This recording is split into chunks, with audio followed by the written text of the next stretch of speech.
Kami ay nagbabalik ngayon dito sa SIBOL2022 National Team Selection, powered by Smart and organized by PESO. Sa mga di nakakaalam, ang PESO o Esports, Philippine Esports Organization ay ang National Sports Association para sa esports dito sa Pilipinas. Layunin ng PESO na palakihin at pasiglahin ang esports industry dito sa ating bansa. Sila ay isang non-stock, non-profit organization at binubuo ng mga esports industry big players katulad ng Tier 1, Goliath Concepts, Mineski Global, TNC, Ren Esports at marami pang iba. Suportahan natin ang PESO sa kanilang mga adhikain. Para sa karagdagang impormasyon, maaari niyong bisitahin ang esports.com.ph o kaya ang kanilang Facebook fan page ng Philippine Esports Organization.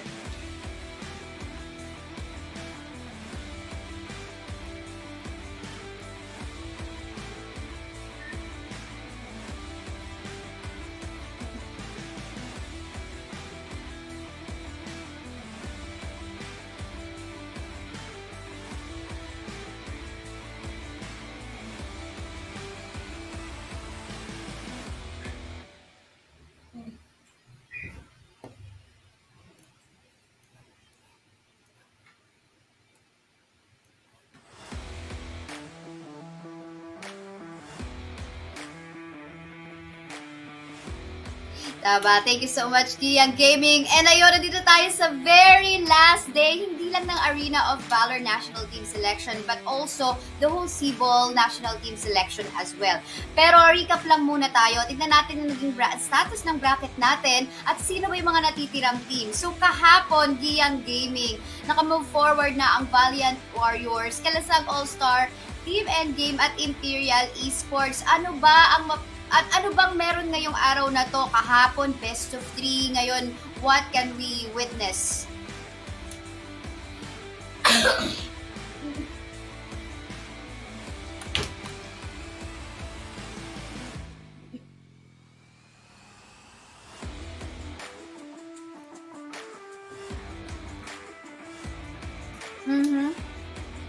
Alright, so yes, as you can see in our bracket, we're gonna be witnessing 3 series for today, dalawang best of 5 at isang best of 7.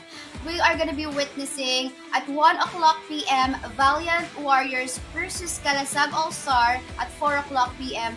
Team Endgame versus Imperial Esports, at sa 7 o'clock p.m. naman ay ang Grand Finals best of 7 match ng kung sino man ang mga teams na mag-move forward dito. And grabe, hanggang 11 p.m. tayo estimately ngayong araw na to, and I'm so excited kasi ibang klase ang bakbakan dito sa Arena of Valor.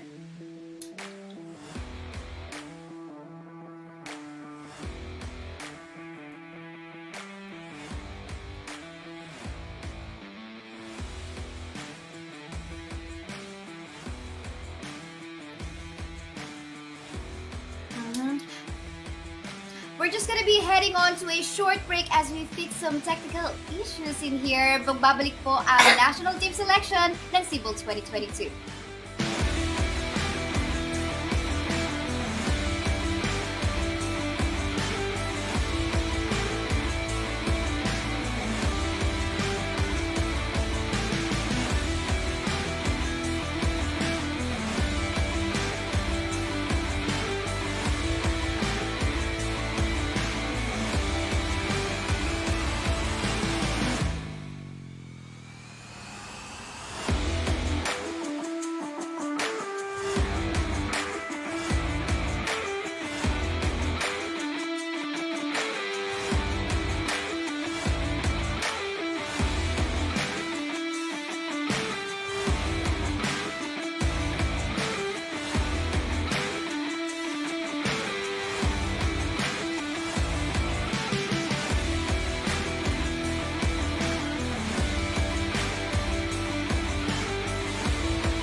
Okay.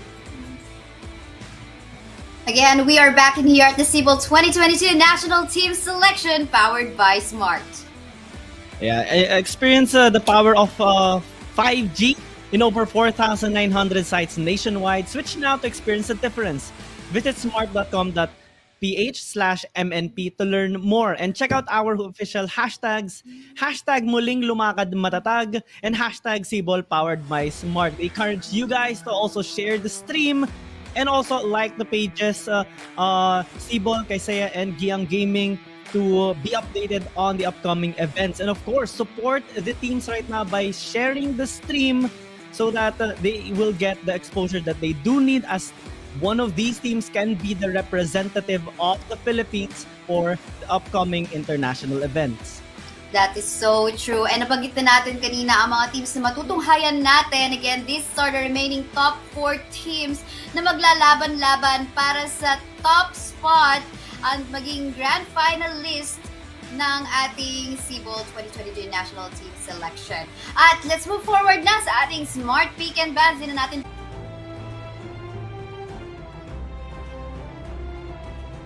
the trend was 2-0, but we had one game number 3. But in like the picks for both teams, actually, Valiant Warriors and Kalasag Allstars, both of them had a picking of Lumbar. Actually, most of the teams right now are liking this particular hero.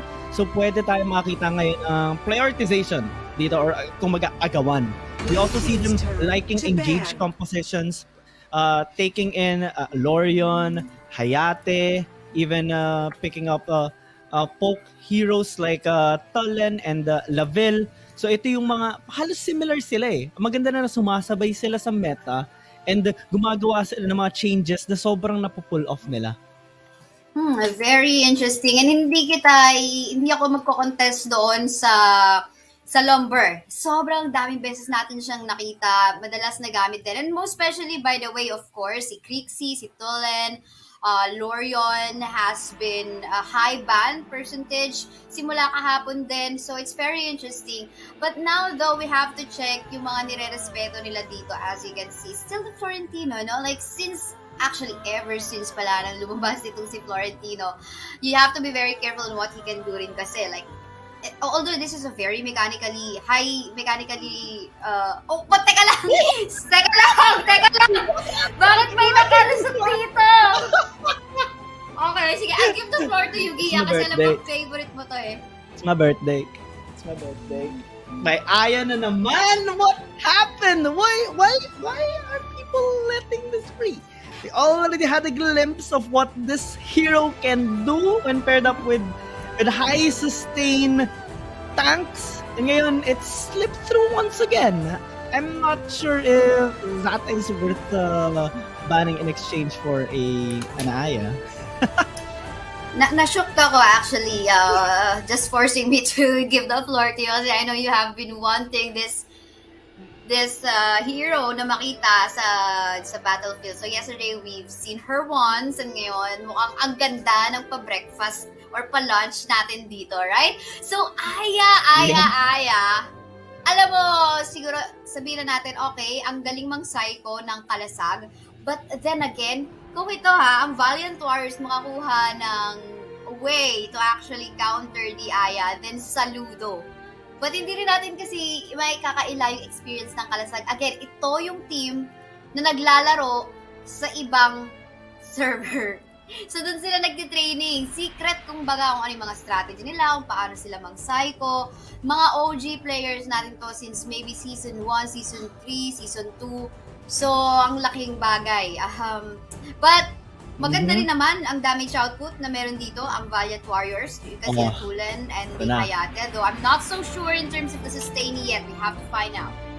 Ito na, and nagsisimula na yung mga pag-pick dito ng Kalasag All-Stars, ng mga sumusugod talaga.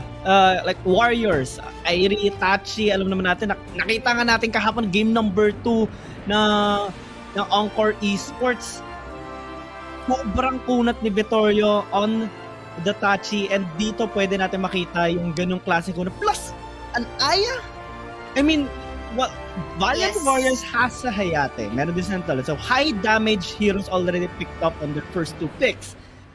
Pero will it be enough? Especially, ang daming susugod sa kanila. Ang daming eepa. Kumbaga, they're gonna muscle out the composition of Valiant Warrior if they don't build up a composition that can prevent engages. Yeah, you can imagine dito na may nakita rin tayong laruan ng isang Irie kahapon na although nasa disadvantage na sila, but there you go for the flank, and also with the Tachi, hintay ka lang ng moment kung saan makaka-snowball ka na up to the late game, and then sugod ka lang. You already mentioned the combination between Tachi as well as the Aya. You can imagine na lang kung paano sila tatagal sa laban. But for the first time, Rui is gonna get picked sa ating draft. And parang gusto nila ng labanan dito in terms of global presence. Actually, yun ang maganda sa Rui. It's insane how much outplayed and macro play this particular hero can do. So, I'm liking their answer or their approach towards the draft of Kalasag Allstars. Kasi ito nga, Kalasag Allstars, they're gonna group up. They're gonna want team fights because they know they can win team fights. Matik na yan. But Valiant Warriors can just avoid them all the way. Ito yung sinasabi natin kanina, kailangan nila ng magandang pang-disengage. Portals can do it. And parang, how can you engage on them kung lagi lang kayong tatakasan at bigla na nasa kabilang parte ng mapa na ulit? That's true. Labanan na lang to ng macro play sa ngayon. But of course, feeling ko kasi nakukulangan pa ako in terms of pwede mag-frontline dito for Valiant Warriors. Definitely, I think they really need to allot the last 2 slots para sa mga tanky champions. Or it could be bruiser or tanky. So we'll have to find out because this is not gonna be enough. Rui, medyo, I don't know, like of course in comparison to what the Aya can do, medyo mas nagpo-fall off siya. Although I love the skill set that she has. Now, okay, sige, either we can just engage or disengage. But so far, sa tatlong unang nakapick sa kanilang lineup dito, more on sa disengage sila eh. And talagang defensive. Hindi sila on the offensive side. Kumbaga parang sumasagot sila. Is this gonna be a defense? Is it a good offense? Para sa Valiant Warriors, we'll have to find out until they have completed their draft. And we do like to remind everybody that both Yui and Thorn are permabanned for the rest of the tournament. So hindi yung pwede gamitin ng either of the teams or any of the teams na kasali ngayon. They have to rely on other picks to craft their draft towards their plan on winning. And right now, so far nagugustuhan ko yung sa parehong team nito. Napakaganda. And also, we're starting to see Valiant Warriors building on offense and defense with the Zephyrs. So, pwede silang makapag-engage in kahit paano they have a proper frontline right now. Pwede sila magdagdag ng isa pa. But I'm also looking if they are gonna be wanting to go with this split push. I think one of the choices that they might want to have or the heroes would be the Omen. And kasi nakita naman natin kung gaano kataas ang split push potential ng isang Omen due to the high amount of sustain. And also, if they are gonna be forced on a team fight, kailangan nila ng pwedeng tumangkit talaga ng todo. Well, Zephyrs is a good option in here para may balance ng damage and sustain for longevity. But, of course, there you go. The Roxy is also good enough. Wala silang yung, kumbaga, parang yung pinaka-solid talaga na tank. But this, in terms of balancing the damage output and of course the sustain, I think pwede na to. Yes, Zephyrs as well as the Roxy. Nakita naman natin yung performance ng mga heroes na to from yesterday's, most especially the Roxy. First long makaka-free hit lang din dito si Tolan as well as Hayate. Goods na yon. And again, hindi naman natin masasabi na yes, let's say from yesterday, di ba nakita natin super exciting yung mga naging laban ng last 2 series natin. But Valiant Warriors, they showed some consistency in terms of their decision making as a team. So hindi rin natin pwedeng sabihin na ito probably they're less experienced because they're not really that of OG sa Arena of Valor. So they can still pull off something in here, and that's what I'm very excited about. Ito nga this is what I like about Valiant Warriors. Yeah, I kinda am nervous about the Aya pick. Yeah, I'm very nervous because of the results that we see whenever an Aya is chosen or unbanned tapos chosen. Ganon. Most of the time leads to a win of the team that gets the Aya. But in this case, Valiant Warriors have crafted a possible draft that can counter that kind of composition that Kalasag Allstars have built around the Aya. Kasi gusto nga nila ng teamfight, gusto nila ng engage. You have 2 frontline, make that almost 3 kasi meron silang Cricknap. Although Cricknap deals more damage than sustain damage. So, gusto nila talaga lumaban ng kumbaga, head-on talaga dito sa Valiant Warriors. They have a good scaling with the Wisp as well. But Valiant Wars, I think they're gonna be avoiding all those fights. Sa umpisa, baka mahirapan sila kasi snowball capacity na isang trick na most of the time nakikita natin na napo-pull off talaga yung mga ganks, yung mga biglang setups, death brushes. But as the game progresses, I think towards mid-game, pwede natin pakita mamaya na yung Valiant Warriors nakaka-sneaky na sa mapa. Ako kasi nakikita ko, unahan na lang to because there's the potential din naman for the Tulen to catch up in terms of lead in comparison to what the Cricknap can do, lalo na ngayong meta. And I think they just need to find that play dito para sa side ng Valiant Warriors in such a way, hindi nila hahayaan yung Kalasag All-Star na maka-early agad. Kasi hahanapin din ng Kalasag All-Star yung late game Lalo na para kay Tachi, parang siguro pag nandyan sumanib, itong si Aya, wala na. Parang unlimited life na. Unlimited shielding and buffs. So, eto na nga tayo. Let's head to the battlefield. Kalasag All-Star versus Valiant Warriors. Best of 5 match. Round 1 tayo. Kay Saya here, as well as Gian Gaming as your casters. Sandray, yung cup mo whenever may episode. This very versatile comp brought to you by Valiant Warriors. We're gonna be seeing them starting it off pretty safely, although Kalasag All-Star, they're gonna be having that priority on the Spirit Sentinel, which is not gonna be contested or should not be contested anymore kasi kapatay na nila And even if Porky Pops tries to engage there, medyo mahirap. Ito lang yung masaya. Since they have the Rui, easy go back to the base, reset lang ng reset, you're gonna be full life. Lalo kapag may ultimate na siya. Yeah, that's true. Void Portal definitely is gonna be a big help for Valiant Warriors to avoid the engages na pwedeng i-pull off ng Kalasag All-Star. But then again, there's a little bit of lead in here sa side ng Kalasag All-Star. Primarily, again, because of that Sentinel that they have secured on the top side. So in here, we can find a clash on going on to the river side. Queen, tamang takbo lang muna dito, but Porky Pops, will he be engaging as well? It's gonna be 2v1 and back away lang muna. Yeah, that's the Zeph is for you. Warriors, Valiant Warriors looking for picks across the map and they will get Mickey. Grabe yun. Okay, look at that. Valiant Warriors, kahit hindi sila yung sinasabi natin super OG dito sa ating matchup, look at them, how they actually tried to shove away that fly, them securing the dragon in the game. Whatever happens at the mapa natin, Darkslayer has been slain by Mickey here on the side of Kalasag Esports, and I think that is another exchange and lead for the side of Kalasag All-Star. Yeah, Kalasag All-Star, they don't want to give any sort of advantage to Valiant Warrior, especially in the early parts of the game. Porky Pops, he is relatively tanky. Kaya yung tagahin yung mga bawas dito na Kalasag All-Star.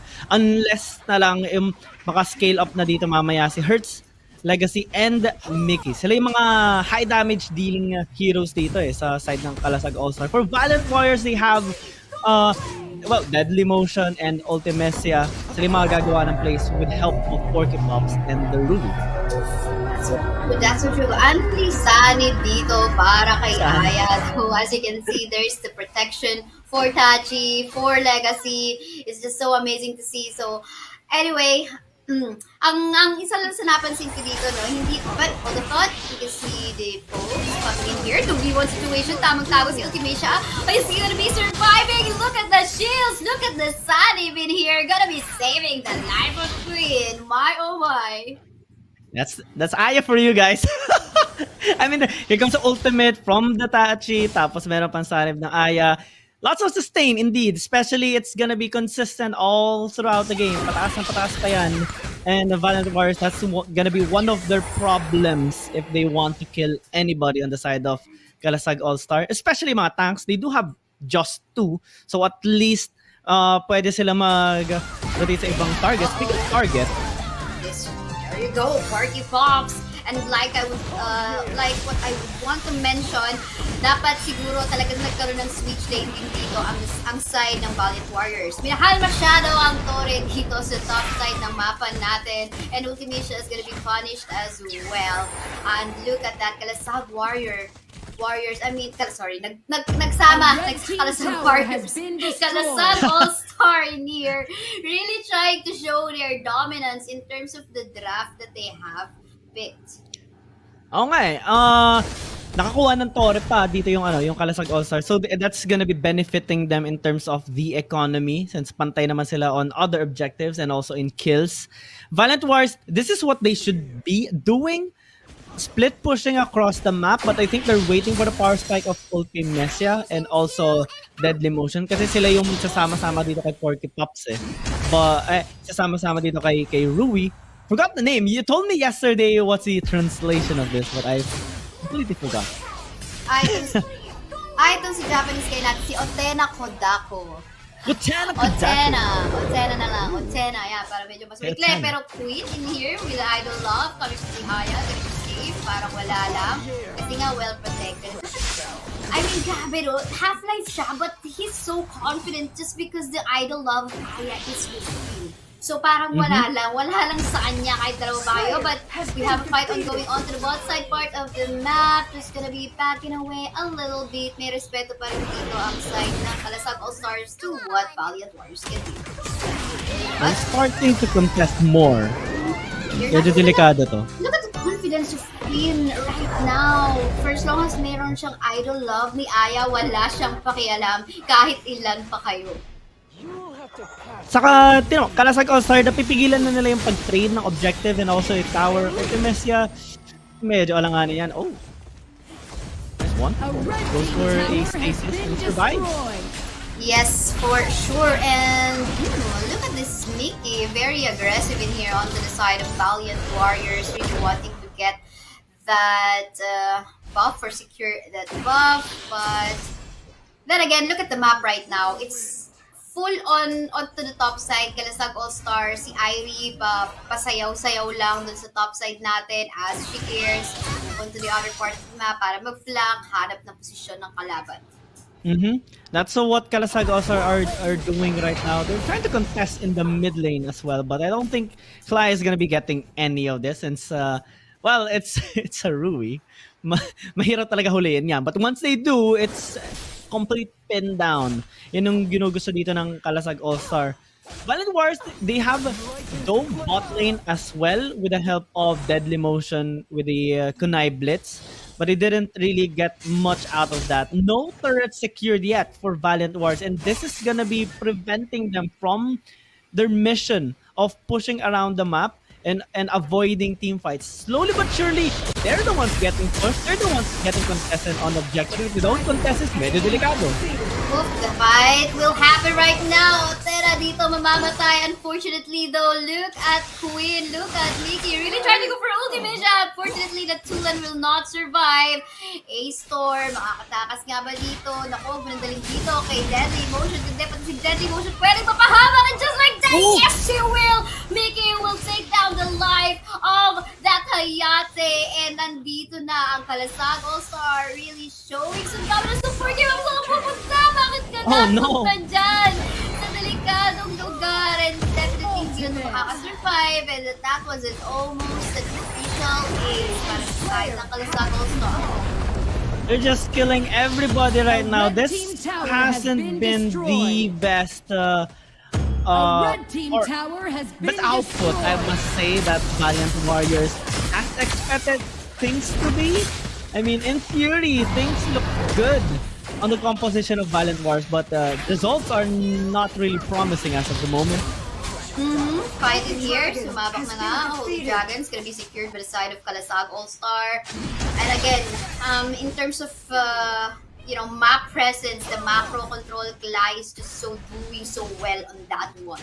Very consistent siya, and I guess nahihirapan yung Valiant Warriors dito na stop siya sa ginagawa niya. And I think kailangan lang muna talaga dito gawin ng Valiant Warriors is to find a way to stop that split push to be happening as well. But hold the thought, ultimate siya, delikado nga ba? The backup coming from A-Storm, just saving his life. Yeah, this is still not getting into the hands of Valiant Warriors. They're far from being proactive.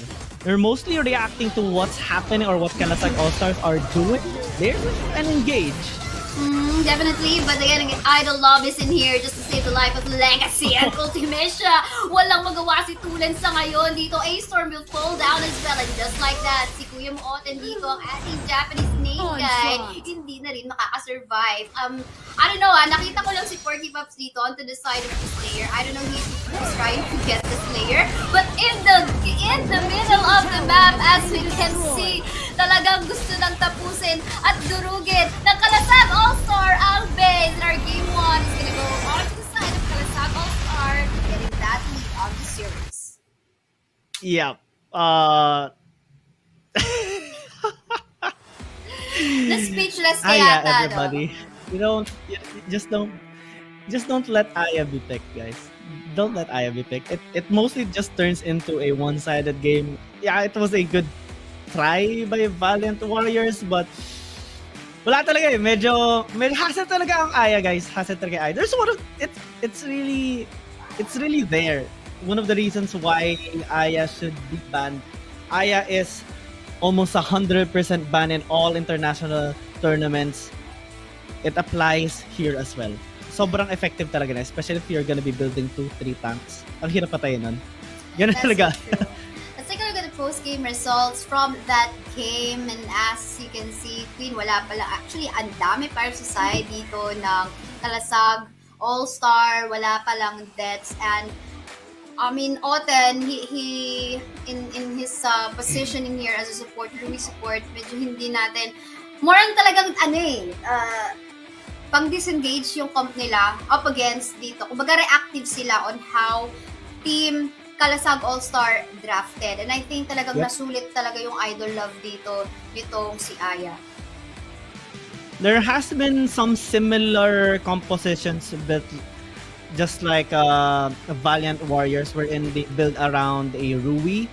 But definitely on the application, hindi siya gaano gumana or nagawa ng side ng Valiant Warriors. Let's check out the smart replays, smart plays to see and assess what actually happened during game number 1. It started off with some picks that Valiant Warriors had on one of the heroes of Kalasag All-Star. Then we saw how strong Aya can be with regards to sustaining their bros. And I guess talaga nag-pay off talaga dito yung switch lane ng Kalasag All-Star. Having that Sentinel secured by Legacy, yung kanilang Wisp dito. Wisp, I think there's a lot of reserve pa nga sa pwede mga marksman na pwedeng kuhain ng Kalasag All-Star dito coming on the succeeding games. They still got the Hayate, they still got the Elsu maybe even for later's game. Then again, they have picked a Wisp para sa kanilang early game or para sa kanilang round 1. So I think it just pay off talagang siguro for some of the teams, maybe hindi pa nagkakaroon ng realization na okay, sige sabayan natin dito yung switch lane nila. But yeah, we'll just have to find out. Best of 5 naman to for sure. Valiant Warriors to be able to figure out something for the coming games. I think one comment about the draft of Valiant Warriors, if they would pick something like a Rui again in their other games, if they would be able to pull off a series win here during the grand finals, if they want to pull off a Rui pick again. One of the heroes that actually has a high synergy on Rui is an Elandor, a really good scaling marksman in the jungle that can actually split push across the map. Isa yun sa mga nakita namin before during the AIC. Although it turned into a loss, the game was actually fantastic and fun to watch kasi teleport lang ng teleport yung Rui kasama yung mga mga kakampi niya. Dito hindi natin siya nakita gaano. So we didn't really see the best possible plays coming in from Athena, and Kalasag All-Star just muscled them out all the way. Yeah, for sure. Alam mo, buti nga binanggit mo si Elandor because I've seen not just in competitive plays but even in the rank game, I think sinusulit din yung Elandor as well as the Aya combination. I mean, sobrang slippery and we'll just have to check out kung ano pang pwedeng gawin. But then again, I guess we are just gonna be heading on to a short break before we even prepare for our next game. Once again, we're casters. I'm Isaiah. With me is Kian Gaming. We'll be back at the SIBOL 2022 National Team Selection.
Toyota Corolla Cross Hybrid.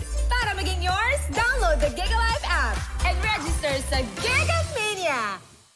Ready na ba kayo sa grand raffle prizes ng Gigamania?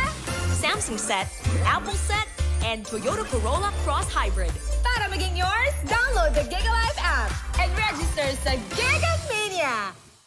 Ready na ba kayo sa grand raffle prizes ng Gigamania? Samsung set, Apple set, and Toyota Corolla Cross Hybrid. Para maging yours, download the GigaLife app and register sa Gigamania!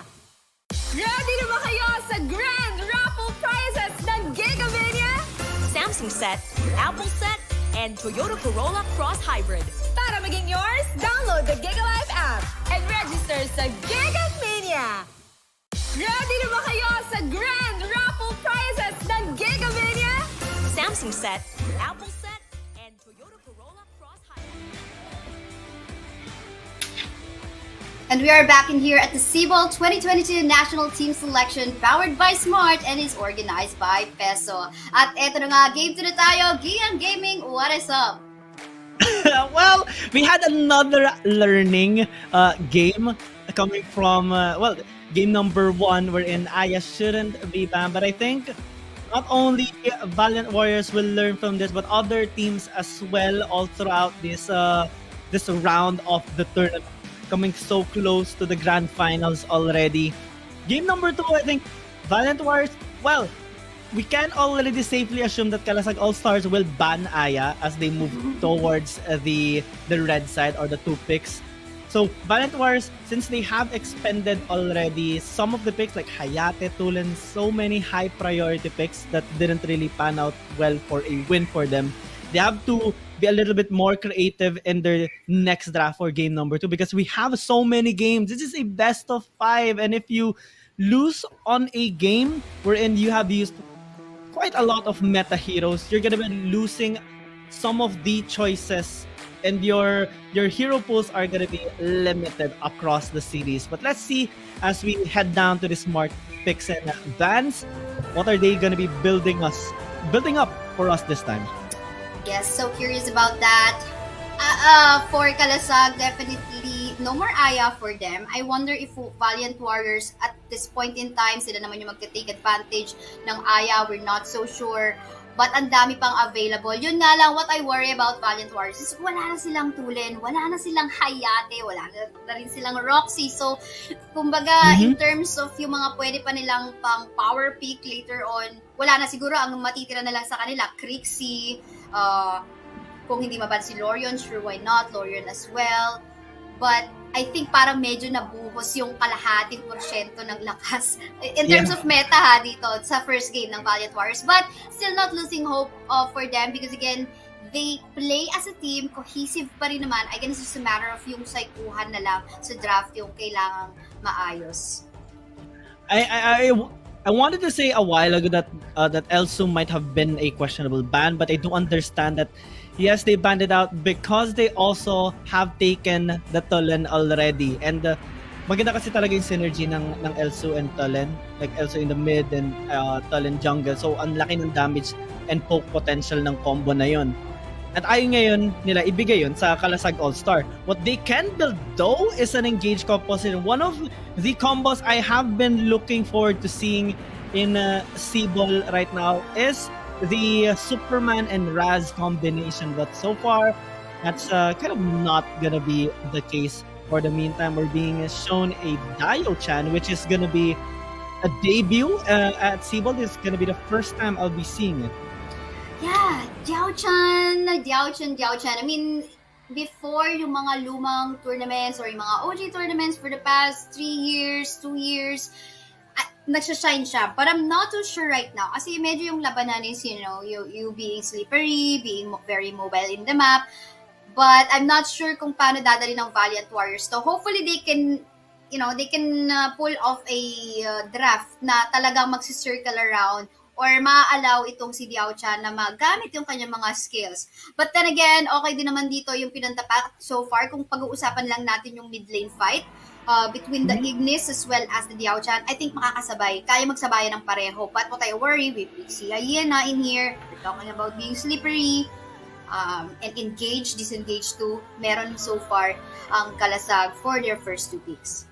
Oh, Hyena, it's an okay hero to be picked. Yes, it has a decent amount of frontline power, but not really what I'm looking forward to seeing. I think what both teams are doing right now is expending not really so much meta heroes. They want to save the best for last so that they wouldn't lose their overall firepower throughout the series. We're seeing a Violet pick as of the moment, which dictates that or states that Valiant Warriors are going to be looking to scale up towards the late game, and well, this particular hero can deal a lot of damage towards the late game. Yeah, for sure. But as you can see in here, medyo tanky yung frontline itong Kalasag, right? But there's not much consistent damage like DPS of some sort. But of course, again, open pa si Hayate dito. So we'll just have to find out. But so far, looking good naman dito in terms of, glass cannon setup for Valiant Warriors. But again, very similar to how they have drafted kanina sa ating Game 1. Mukhang kailangan nila talagang balansehin dito in such a way may kaya dapat mag-frontline for their last 2 picks. Well, the damage is actually a little bit building on the side of Kalasag All-Stars. Not only in terms of burst, but also consistent damage since they have already 2 frontline, Yena and Baldom. Pwede nilang tangkihin nga yung mga ilang damage na pwede ibigay dito ng Valiant Warriors. And also, yung consistency na parang binabraso lang nila. We saw a game yesterday wherein a Superman managed to actually just bully out the enemy marksman, and ang hirap nun. I do recall it was a Telenas na marksman. Hindi na makapag-free kasi tinutulak-tulak lang and zinozone out lang ng isang tank, which is that Superman. I think that's one of the strategies that Kalasag All-Stars are wanting to build right now. Since they have 2 front lines, they can get even 1 more. Kasi kadalasan isa sa mga meta na ginagamit sa AoV is 3 front lines, tapos 2 damage dealers, a mage and their marksman. Tapos napaka hirap talunin nun pag sa team fight. Kailangan creative yung approach sa kanila. Kailangan ikutan talaga or go with a split push. Speaking of split push, Florentino is available. So it can be one of the kryptonites of the draft that Kalasag Allstars have been building. But let's see if it's something on the mind right now of Valiant Warriors. Yeah, for sure. In here, Slims. Alam mo ang daming available heroes naman din kasi ngayon sa Arena of Valor, to be fair. So, ang daming different skill set.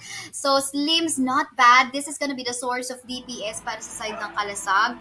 And I think it's good kasi they have the control. Kung mapapansin mo dito, 3 sa kanila ay makakakuha talaga or makaka-pull off talaga ng CC. So, we've got the spear coming from this limbs, and of course the mini stuns coming from the Ignis as well, and so as Baldum sa mga setups niya. So pwedeng engage or disengage, even the toss as well will be really good. But of course, ito na yung hinahanap natin, pwedeng mag-frontline for the side of Valiant Warriors. They have picked in here a Richter, but I'm not so sure in terms of their engage, medyo kulang. But we'll see, because kung kaya naman nilang psycho ang Kalasag, sure, why not? But the Darcy, Not lot though. Malikot. Yeah, sobrang alaga nito. Actually, this is one of the underrated but actually hidden OP heroes na nakita ko during the times I was watching AIC. Kasi, ang lakas mag-split push ito. Kadalasan ginagamit lang siya para may pang split push. Pero there was a game wherein I saw a Nakrot that goes into teamfight sa sobrang sakit ng damage niya. And I'm excited if pwede natin makita yan sa game natin with Kalasag All-Star against Valiant Warriors. Looking at the draft of Valiant Warriors, they're looking to just scale up a little bit. They have a good side lane control and good follow-up as well. Kasi yung Richter ang bilis maglakad dyan sa mapa. So, pwede siya makaresponde ng mas mabilis kumpara sa ibang heroes na ginagamit as a tank.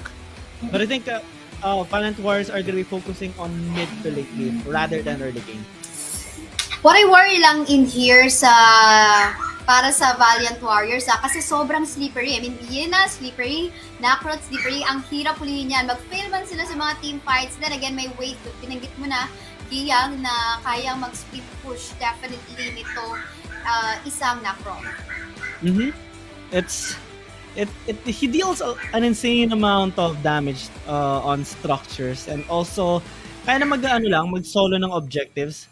Kaya parang may sariling buhay yan. Kumbaga, kaya niya magkaroon ng sariling buhay lang sa game kasi hindi napapansin ng mga kasama niya. But when he does actually involve himself in the team fight, he can dish out a lot of damage. So that's something that Valiant Warriors should be really cautious to. Kasi yung draft ng Kalasag All-Stars, yes, they have Ignis with loss of damage, Slims, meron din yan towards sa late game. Pero ang dami nilang setups. Yung Flying Spear pa lang ng Slims, nakikita natin in some of the games that we watched yesterday, na kayang mag-setup nun for a proper pick-off or even a team fight win. Ganun ka-hassle yun. Yes, so I think kailangan lang nilang i-avoid to. At the same time kasi medyo glass cannon yung sa nakikita kong composition ng Valiant Warriors dito. So definitely yan yung hahanapin din ng Nakroth or maybe even itong si Yena. Haharapan mo lang, glass cannon naman sila, especially on the early game, wala pa masyadong damage. So, I have this feeling na ito yung aabusuin talaga ng Kalasag All-Stars. So, again, well, of course, medyo obvious na naglilin dito yung side ko para sa Kalasag because of their draft. And yeah, I guess we'll just have to find out kung paano ipupull off to ng Valiant Warriors up against Kalasag All-Stars. Yeah, and to start things off, looks like there's a... Oh, no! Flicker. Medyo na-blind spot siya doon. Okay. Safe pa rin naman! But the arrow, okay, the spear did not connect, fortunately enough. Pero sobrang delikado dun na. Yun yung mga moment na pwedeng sabihin ng mga players na, hey guys, wala kayong nakita. Wala kayo nakita. Tapos sasabihin ng Kalasag All-Star, yeah, wala tayo nakita lahat. Wala tayo nakita. Truce. Oh yeah, pero medyo parang sampal din yun ha. 3 season yun, hindi pa nila napatay. Pero kudos kay Porky Pops for surviving the 3-man gang in the mid. And then again, ito ulit yung sinasabi natin, switch lane. I don't know bakit hindi sinasagot ng mga teams pag nakuha na nila na ganito yung laruan ng isang team na to. Tara, mag-catch up din tayo sa switch lane because of course, we want to make our marksman na makahabol or makakuha agad ng leading position. Yeah, then actually kapag yung marksman nakakuha agad ng gold through kills, ang laking tulong nun eh. Kasi it's actually really hard to scale up as a marksman in ArenaofValor. And if you get kills, most likely get the upper hand in the next team fight. Kasi mas una kang makakuha ng items mo, which translates to more firepower. And if tinignan natin yung difference ng dalawang marksman natin for Hertz Legacy and Ultimecia, Hertz Legacy wants to have that capability to snipe out people early on. And ito na yun! Sniping out the Richter. Dragon and Yeah, Slayer unfortunately we have did not see appeared. that in the camera, but the fight is happening there in the Slayer side. I'm just not too sure bakit nandun si Oten, no? Mag-isa kino-contest yung Slayer side. So I think nagkakaroon lang ng miscommunication right now on how Valiant Warriors would want to approach this fight. But then again, fight happening right now. We can see another casualty in here na papalapit para sa side of Valiant Warriors. A-Storm, mapapatay nga ba? Yes, Real Legacy will get the kill and another casualty in here. Oten will fall down as well. Double kill pa nga para sa Yamul Legacy. And this is what we have been talking about during the drafting phase. Kalasag All-Star with the knockout, and this type of knockout is a team fight based knockout. He doesn't just go around the map, farm and split push. No, he involves himself during the team fight, and napakasakit naman talaga ng damage siya dinidil na dito. And Valiant Warriors, they don't have that much firepower to fight them back in these team fights. Banggit natin kanina na yeah, they want to scale up, medyo mid to late game pa sila magpa-pop off. This early game, kailangan na talaga mag-play safe or else dadami yung kills dito ng Kalasag All-Star. And worrying that that 3-0 agad dito, itong slims natin onto the hands of Earth Legacy. Deadly motion though, delikado ang lagay na death rush dito, gonna be using that flicker, and I guess Kalasag All-Star will completely secure that Abyssal Dragon. Yan. Abyssal Dragon, Dark Slayer, no objectives yet for Valiant Warriors, and this is translating into a 2,500 gold lead by Kalasag All-Star at what? Less than 4 minutes into the game. This is gonna be a little bit expected because of the draft that they do have in comparison to Valiant Warriors, but Valiant Warriors should try to at least get their economy up in other scenarios. This camp might be it. Flicker still available for Clyde. Quite unfortunate for the side of Valiant Warriors. Hindi nila lang way beyond. A-Storm, however, in the middle lane, gonna be falling down onto the hands of Mickey. Very confident plays coming from the side of Kalasag. Oh, si Ote, nakapag-beat up dito. Is it really gonna go for a chase? No, that's 3-man members. Delikadong lagay. Balik na lang muna sa lane.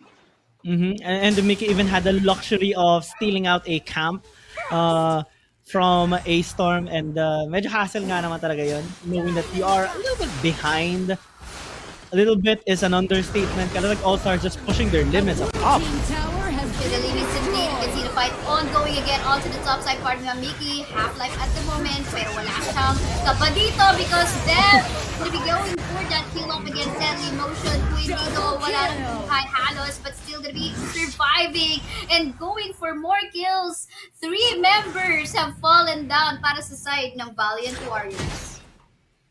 Yeah, it's a demonstration of power right now for Kalasag All-Star. 4,000 gold lead, no deaths at all. They're pushing all the towers. All they need to do is push bot to take out the outer turret or the tier 1s at least. And I don't think that Valiant Warriors can actually contest the next objectives given the fact that Mickey is just a monster right now. Kaya na nang isolo yung mga objectives but they're going for just more kills. Ultimecia is dead again.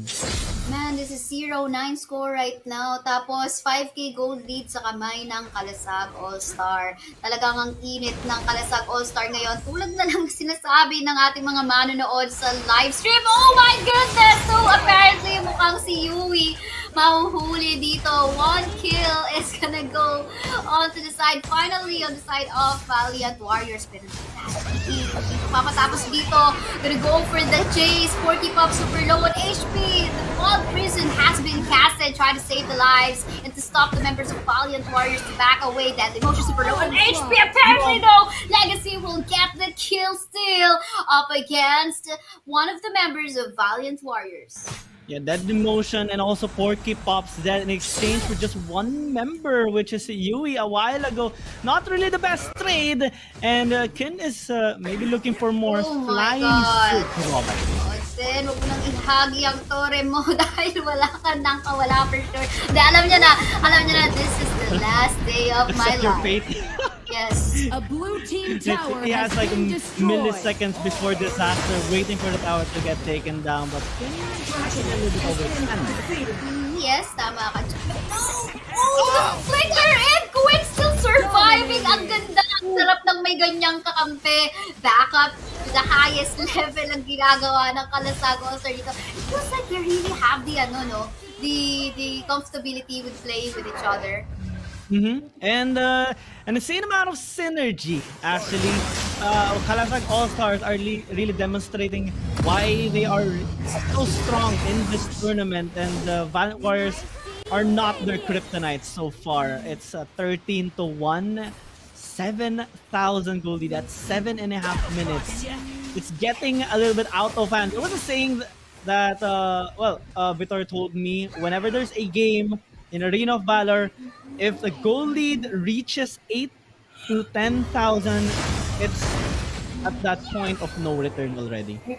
Like the gap itself, right? Quinn, tingnan muna natin dito, mag-isa, pero talagang pinanood na lang din ng Valiant Warriors because they know na hindi nila agad to mapapatay, but gonna go for the clash right now, super low on HP, Yui will still survive. We can see, the Necroth once more, Mickey in here, almost to no life. Porky Pops, medyo nakasurvive pa nga rin naman, but still, alam mo, ang ganda dito, in fairness, Kalasag All-Star, even though they are a super massive lead, they still give some respect to Valiant Warriors. Siguro ayaw nila mangyari yung coin flip bigla. Yep, which has been the pattern yesterday in one of these series that we have watched in last series. Grabe talaga yun. Insane. And Kalasag All-Star, looks like they're adapting quite quickly towards what's happening all throughout the tournament, and pinapakita nila na isa sila sa mga malalakas talaga. 7,000 gold lead still is remaining. Valiant Warriors are starting to retaliate against them, which is a good sign. But they need to get results. Isa pa lang ang nakikil nila dito. No towers push. But when they do, I think things are gonna snowball from there. But so far, Kalasag All-Star just getting everything. All objectives, lahat ng dragons, lahat ng slayers. Nakukuha nila eh. Yeah, grabe. I mean, Kalasag All-Star, hindi din nila hinahayaan na magkaroon sila ng mistake. And that's the good thing about them. Look at that. Ang ganda rito ng pagkaka-create ng zone nitong si Queen. In such a way, Kalasag All-Star will finally be able to get a comfortable way to secure an objective. Then again, however, Deadly Motion will fall down. So as BG pulled in Misha at ito mga Kalasag All-Star, seems like they want to put the game onto an end habang nasa kamay nila ang Dark Slayer. What can Valiant Warriors do? The Spear will not connect, and that's so fun because buhay na buhay pa ang Slayer sa kanilang kamay. Well, they can't do anything much. Only 2 people are alive, and there's all lanes being pushed right now. They're gonna be losing their inhibitor tower, and top might be in the mid, and they're going for the end. Tinalon na yung base dito ng Valiant Warriors, and now Kalasag All-Star is now on a match point.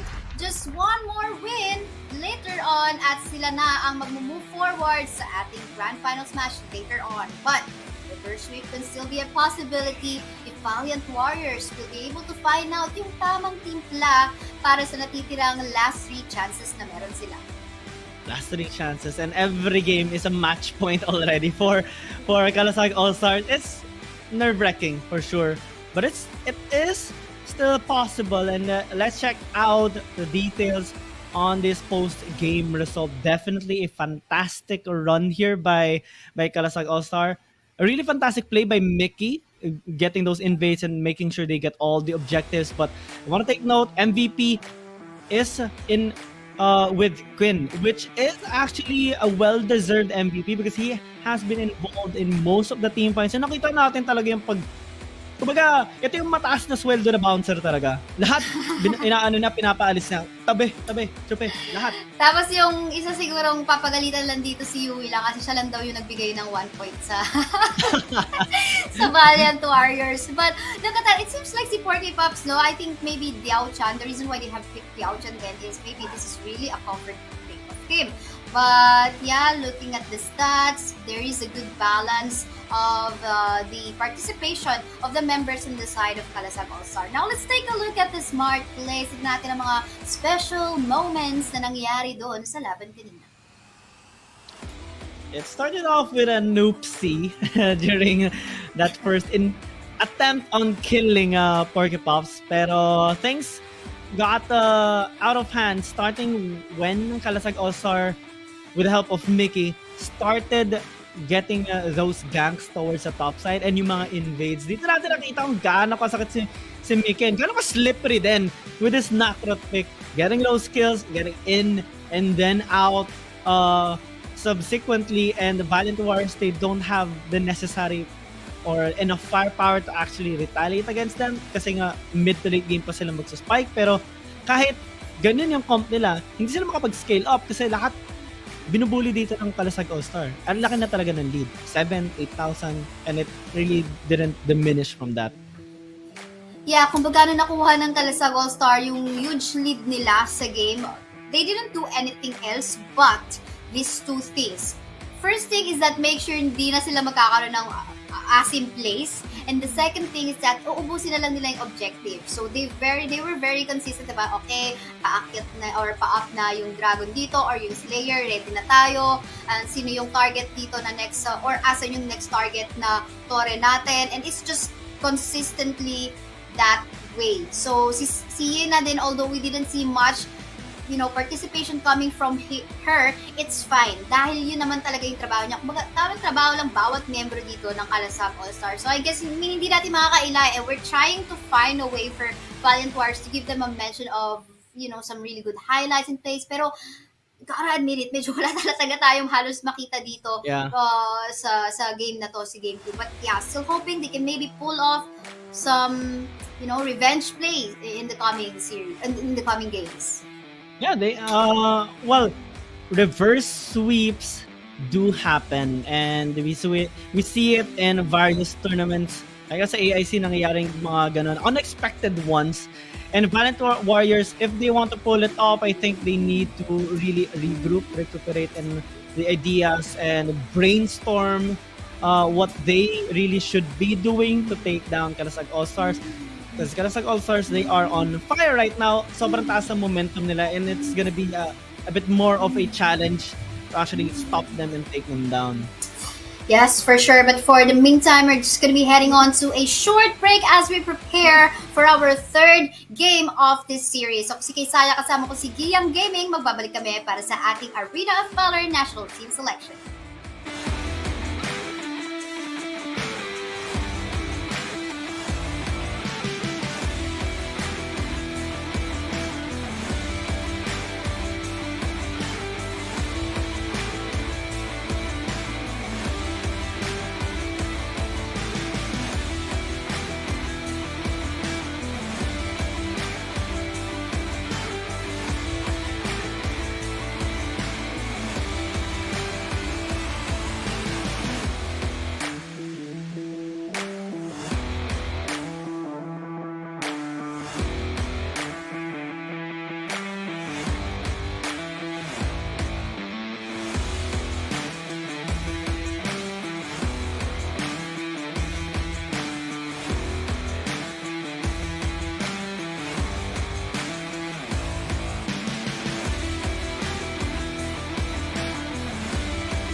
sa Giga Mania! Ready na ba kayo sa Grand Raffle Prizes ng Giga Mania? Samsung set, Apple set, and Toyota Corolla Cross Hybrid. Para maging yours, download the Giga Life app and register sa Giga Mania! Ready na ba kayo sa Grand Raffle Prizes ng Giga Mania? Samsung set, Apple set, and Toyota Corolla Cross Hybrid. Para maging yours, download the Giga Life app and register sa Giga Mania! Ready na ba kayo sa Grand Raffle Prizes ng Giga Mania? Samsung set, Apple set, and Toyota Corolla Cross Hybrid. Para maging yours, download the Giga Life app and register sa Giga Mania! Ready na ba kayo sa Grand Raffle Prizes ng Giga Mania? Samsung set, Apple set, and Toyota Corolla Cross Hybrid. Para maging yours, download the Giga Life app And we are back in here at the SIBOL2022 National Team Selection powered by Smart. Ako si Kaysaya, kasama ko si Kiyang Gaming. Nagbabalik kami para sa match point game or series ng Kalasag All-Star versus Valiant Warriors. Makakabalik pa kaya or makaka-reverse sweep kaya ang Valiant Warriors? Kiyang Gaming, what do you think? Well, it is possible. Other teams can do it and have shown to prove na kaya na gawin yon. And let's see kung magagawa ito ng Valiant Warriors. But pag titingnan natin yung trend so far, the games have been really dominating. It's gonna take more than just luck for them to come back in this series or at least push us to a game number 4. Looking at the picks of them, Kalasag All-Stars didn't really invest that much on meta picks. Same with the Valiant Warriors, and as we transition towards the later stages of the series, dito na natin makita for sure yung mga ilang meta heroes na prefer gamitin ng mga teams na ito. Yeah, like para kasing nagtatago rin yung Kalasag as I can see it. Like hindi nila nilalabas ng full blown. It feels like they want to prepare for the grand finals itself. That's why talagang medyo reserve yung mga picks nila. Walang Tule nila lalabas, walang Crixie, things like that. No, hindi pa tayo nakita nga ng Crixie. Also, Lorion, and also Superman, Raz, ang dami pa, Elsu, hindi pa nagagamit dito sa game na ito. Kalasag All-Star, they haven't used Talon just yet. And also Hayate. So maybe in this game, pwede na nila ipakita ito, mag full-on dive na sila ng composition nila. Like full power, unleash their true form. And we're gonna be seeing that as we head down to the Smart Pick and Bans. Here we go again. Match point na ang Kalasag All-Star dito. But you know what? Valiant Warriors speak for their team name. As I would say, again, ang background information natin na nakuha sa Team Valiant Warriors that they seem to be some new players in this game, pero they are showing off valiantly sa mga laruan nila. So it's very interesting and commendable, as I would say. So, meantime, well respected pa rin ang Kalasag. Ayaw nilang magpa easy na, sige, try natin bigay yung Aya sa kanila. Kasi Aya, parang sure win eh. Is it even good to say na parang sure win talaga tong Aya na to? Actually, it is at least a high percentage of winning. A really high one kapag meron kang Aya. And it's already backed up by stats and results. And Valiant Warriors ngayon naman, irerespeto ni Elsu kasi hindi pa ito napipick ng Kalasag All-Stars. Florentino, one of the heroes that we have mentioned that can actually deal with the team fight-based composition that Kalasag All-Stars usually draft, tatanggalin din nila. Yeah, that is for sure. And now, again, like we said a while ago, ang daming reserve na meta champions pa or meta heroes ng Kalasag Esport dito, kung saan, they still have the Tulen, they still have the Crixie, even Lorion as well, which is not currently banned and open right now. Pero mukhang pinag-iisipan nila kung ano ba ang unay nila. And just like what we mentioned, they're gonna go for the Tulen already. And this is so scary looking, especially kung makuha niya yung early lead. Tolan, and a lot of heroes are also available. They can go for a Superman for insane amount of crowd control and tankiness. Richter, hindi pa nagagamit din ng Kalasag Allstars, so maybe they can transition to that. Pero, ito yung hero na nakikita natin kahapon pa na nagpa-pop up yung Thane. And also with the Lorian, so much team fighting capability ang binibuild dito ng Valiant Warriors. Yeah, finally this time, the first 2 picks of Valiant Wars don't look like, okay, let's go. Last cannon, damage up na tayo. And I guess, bumabawi na sila sa naging kulang from the past 2 games kung saan nandun yung engage and way for them to actually add more sustain. Nakita mo although different game yung kahapon, si Sophia Nicole on his Thane, sobrang kuna, especially in the late game, halos hindi mapatay even without the assistance of an Aya itself. So what more kung may Aya, di ba? But yeah, first time as we see it, I guess, right? Zip on the side of Kalasag. Yeah, this is gonna be the first time we'll be seeing it paired up with a net. So parang nagtotodo sila ng support dito.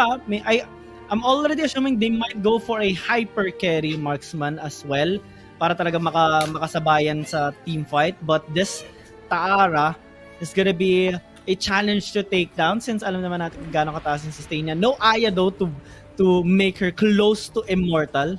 So side lane control, I think, is one of the preference na makuha dito ng Valiant Warriors, especially on the Dark Slayer side. I feel like they are gonna be putting itong Anet na to sa mid lane as as one of the damage dealers. Then the tool, of course, in the jungle. Ang dami pa nilang available. Hayate is still even available. But I agree, looking good so far talaga din dito yung draft ng Valiant Warriors. Of course, in terms of the sustain. So medyo mahirap patayin yan, especially if titignan lang natin so far yung damage output na sa early game na pwedeng gawin dito ng Tulen as well ng Anet. And at the same time, Lorion, hindi rin naman makakailang damage output na most especially sa late game. So we can't, it's hard to predict right now just basing on the first 3 picks. But yeah, let's find out kung paano nila sasagutin ng isa't isa. Let's see. As the bans still are coming into play, Hayate already removed here. Same as yung Pain, like what you mentioned. And for the side of Kalasag All-Star, ang dami lang choices for their marksman. I actually think they can go with something like a Kafeni kasi napakagandang entry nga naman kapag nakapag-fusala. But isa rin sa mga choices nila kung gusto nila sumugod talaga dito sa Valiant Warriors might be the Hayate that can shred those tanks. Ang hassle lang kasi may crowd control sila, especially with the Thane and the Lorion, but it can do the work with regards to the damage. Shredding power, napakaganda. Taking out the Slims states that they want to limit Valiant Warriors heroes that can actually initiate for them, katulad ng ginawa ng Kalasag All-Stars kanina, setting up with those flying spears. Pero Valiant Warriors, ina-assume na talaga nila ngayon, picking up the Joker actually states that you think your enemy team will go with the Hayate, and nakakatulong din kasi yung skills ng Joker para maka-retain. And wow, is this a double marksman? Marksman. This is Max. This is Max. Yeah. Yung pinili na dito. Global Engage presence. sila. Yeah. Global presence at the same time. So in terms of split push, magiging easy rin to for Kalasag. Again, Max can maybe focus on a particular lane lang, and then if team fight happens, kahit malayo sa kanya, sure, why not? Lilipad ako dyan. But at the same time, in terms of survivability naman, for the side of Valiant Warriors, kaya pa rin nilang makipagsabayan eh. And again, they just have to be in a safe spot mode, especially in here for Lorion and Joker, especially late game din, hindi rin makakaila yung burst na at crits na pwedeng ilabas dito ng dalawang heroes na to. What more, they have the protection of Thane as well as Tiara. Ang I guess magkakatalo na lang talaga is kung sino yung mas mabilis na DS laner, Tiara or Max, na makapunta from one side to another. Yeah. And nakakatawa nga yung Max eh. I only saw this a few times during the AIC, and it's a coin flip a little bit. Maganda yung presence, ayun nga, like what you said. global presence. Napakaganda ang pinapakita nito, but they have to be really careful kasi engaged comp yung meron din dito para sa side ng ng Valiant Warriors. They won't be hesitating on going in against Kalasag Allstars, and kapag magkamali dito ng pag-save, especially yung zip, pwede maging hassle yun para sa Kalasag Allstars. Yeah, that is for sure. Pick natin here, gonna go on to the last pick of Valiant Warriors. Definitely favorite food niyan. Magiging favorite food niyan ang Tulen, ang Annette, as well as ano nga yung isa nilang pick dito. Ayun, si Brunhilda as well. Buti na lang talaga, mahilig mag-screenshot. Sige yan gaming. Siyempre kailangan ma-keep track natin yung yung track. Akala ko may iba, screenshot. Di ba si Facebook meron ng yung screenshot na notification? Yata. Anyway, ito, going back sa ating draft, again, early snowball lang talaga ang usual na magiging labanan. Dalawa yung nakikita ko early snowball, paunahan to si Tulet, tsaka si Quicknack. And then sa DS laner naman natin, sino rin yung mauuna na okay, clear the lane, shove the waves, and then assist agad. Of course, if pag-uusapan natin global presence, mas lamang si Max. But if we assume na hindi available yung kanyang ultimate dito, then kaya din naman makipagtapatan nitong si Taara in terms of sahabulan. Again, we do know na meron din siyang booble speed. Yeah, and in terms of sustain, I think I also want to give the Taara the upper hand. So far, they have 2, 3, almost 4. Well, actually, 4 nung susugod sa kanila. 2 yung sobrang kunat. Tapos, yung Joker, kahit paano makasustain yan. And papoke-poke lang yan eh. So, they can actually avoid a little bit itong composition ng Kalasag All-Star and be creative in their approach. Kahit naka-Brunilda naka-Brunilda dito yung Kalasag All-Star, yung problem kasi pwede sa engage yan and ma-chain CC lang. Tapos ma-burst out. So, magiging sobrang malaki responsibility ng dalawang support na meron sila, particularly the Zip and the Annette, to really protect their marksman and also the Talon. Because if they fall down, bagsak yung comp nila. That's so true. And again, this time nakikita ko meron talagang chance ang Valiant Warriors. So, a while ago yung first 2 games natin, medyo nagiging towards yung draft natin sa Kalasag All-Star. But this time, Valiant Warriors maybe have a say. Wanna give you a shoutout sa ating mga viewers right now na patuloy na sumusuporta sa mga teams na naglalaro para sa ating national team selection sa SIBOL2020, Almar Dave, Justin Halober, and of course kay Joshua Saison as well. Eto na nga tayo, bakbakan agad sa mid lane. We'll see what will happen. Let's see, in this game, Kalasag All-Star, they're the ones who are gonna be scaling up this time, which is kind of unusual on their playstyle. Usually we see them, especially in the series, building a draft that can actually go head-on against their opponent at an early stage of the game. But Valiant Warriors, they're the ones who have this kind of draft. And tingnan natin kung magagawa naman nila yon. You know what? Hindi ko pa rin talaga magets why, hindi nila sabayan yung switch lane. Kasi malulugi talaga si Taara dito, si Porky Pop sa top side, lalo na mga range damage dealers to. Look at that, talagang pinupoke lang siya. And now, yes, sabihin natin na by default, medyo makunat siya. With 3 members na long range and with a good amount of damage, medyo mahihirapan siya. But let's see, still giving this team a benefit of the doubt and they're showing really valiant plays. And, Valiant Warriors, this is their comp. They're gonna be trying to engage, especially with the Thane. Siya yung titingnan natin lagi mamaya. But Porky Pops, falling down. But yun nga, may exchange tayo ng kills doon sa taas ng mapa natin. But on the other end of the map, you can see more fights happening in here. Queen going so low at the moment. Tignan natin kung makakasurvive ba. Zip angry in here. Queen, makakasurvive pa nga ba? You in here, medyo lumabas. But then again, makakasurvive siya. Unfortunately though, para sa ating Zip, hindi na rin nakasurvive. Yeah, it's a 2-4-2 and Valiant Warriors are already starting to get a bit excited in this game. Starting the Dark Slayer a while ago, but they're gonna be disengaging for a bit. gusto nila muna makakuha ng mga pickups because it is very much possible with the draft that they do have. Since ang dami nilang crowd control talaga, Yui has to be very careful. Kapag may malapit sa'yo or lumalapit na Thane sa'yo, atras agad. Napakaganda ng mga setups sa pwede gawin nito, and Kalasag All-Stars, they can't afford to lose members early on. Oof, Oten dito, sobrang low ng HP, pakasukin ni Mickey. Oh, isang burst na lamang, medyo hindi makakasurvive. But fortunately enough, nandito si Ultimisha going to give that protect. Medyo naging baliktad, no? Si Lorian yung nagbigay ng protection kay Oten, kay Tain. So, but still, that's what you do. If you are a good teammate, you really have to protect, whether kung anong role mo, poprotektahan mo yung teammate mo sa abot ng makakaya. Yeah, you have to protect at all costs. Di bale na ikaw yung mamatay, basta wag yung kasama mo. One key thing though on AZ... Oh, grabe, muntik na yun Kamuntikan na, but of course, that is Itara. Nangamon na natin dito sa ilalim ng tore ng Valiant Warriors. Queen super low in HP, nahabol dito ni Ultimisha. Mau-Ultimisha nga niya ba ito? Queen sasabog dito sa ating mapa. Porky Pops, palayo na.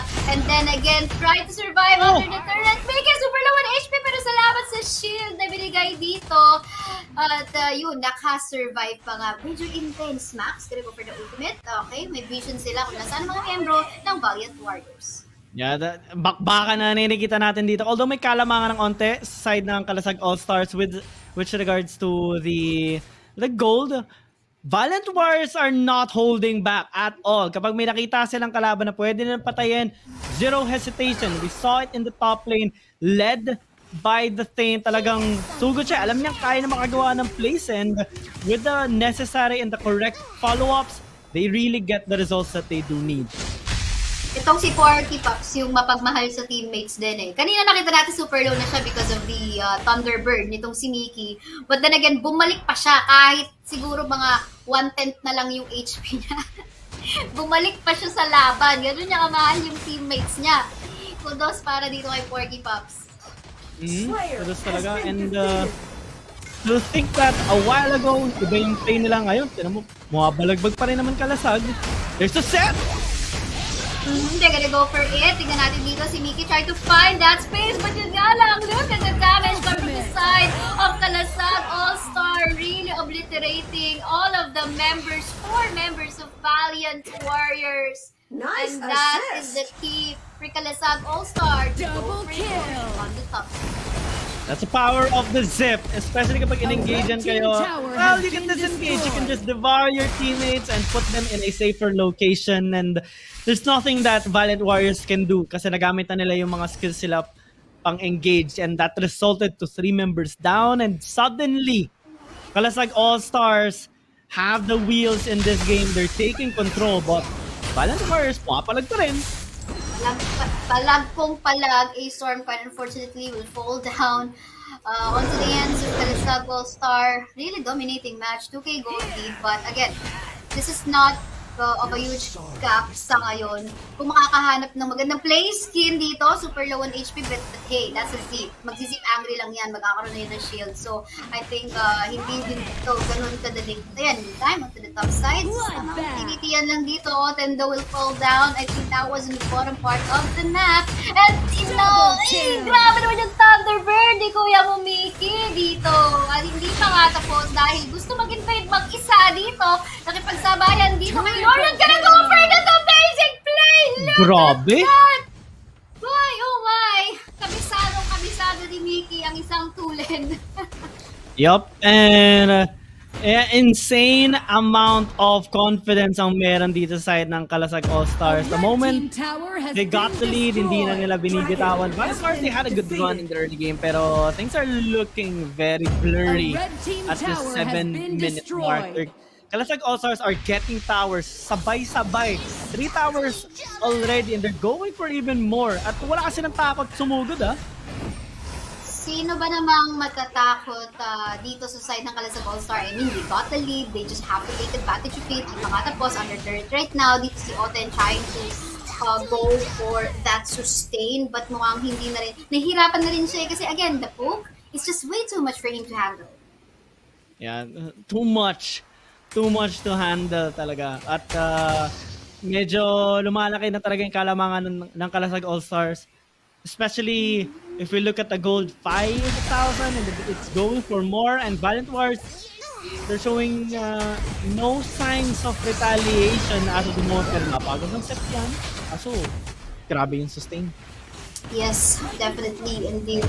Wala, I mean, ano mang isipin natin, talagang magiging defensive lang talaga ang Valiant Warriors. And the problem is, yes, they do have someone who can flank, which is itong si Cricknack, but hindi scattered across the map kasi si Kalasag All-Star eh. So, hindi rin siya makalabas. Wala siya mapag-farman. So, all that they can do is just be patient, to wait, to find a kill kit. When we pull down, Iron Body in here will roll out to kill these things. Habang nangyayari ito sa baba ng mapa natin, Zip Ambry will be casted, gonna be surviving just a little bit, but no, they will actually fall down onto the hands of the members of Valiant Warriors. And this time, medyo maasim na ang Kalasag All-Star. Valiant Warriors, medyo nakahinga-hinga na from that acid use ng Kalasag. Yeah, kailangan nila talaga makahinga. This is a good sign from them, but it's still not enough though. It's still a little bit far to coming back in this game. Kalasag All-Stars still have so much objective taken already. 6 towers, 3 na neutral objective. Napakaganda na ito para sa kanila. And we don't even see Valiant Warriors taking at least a holy dragon for themselves yet. Kasi natatakot sila sa engage dito ng Kalasag All-Star. Hindi sila mag-hesitate eh. Alam nila na kainan nila pumalag.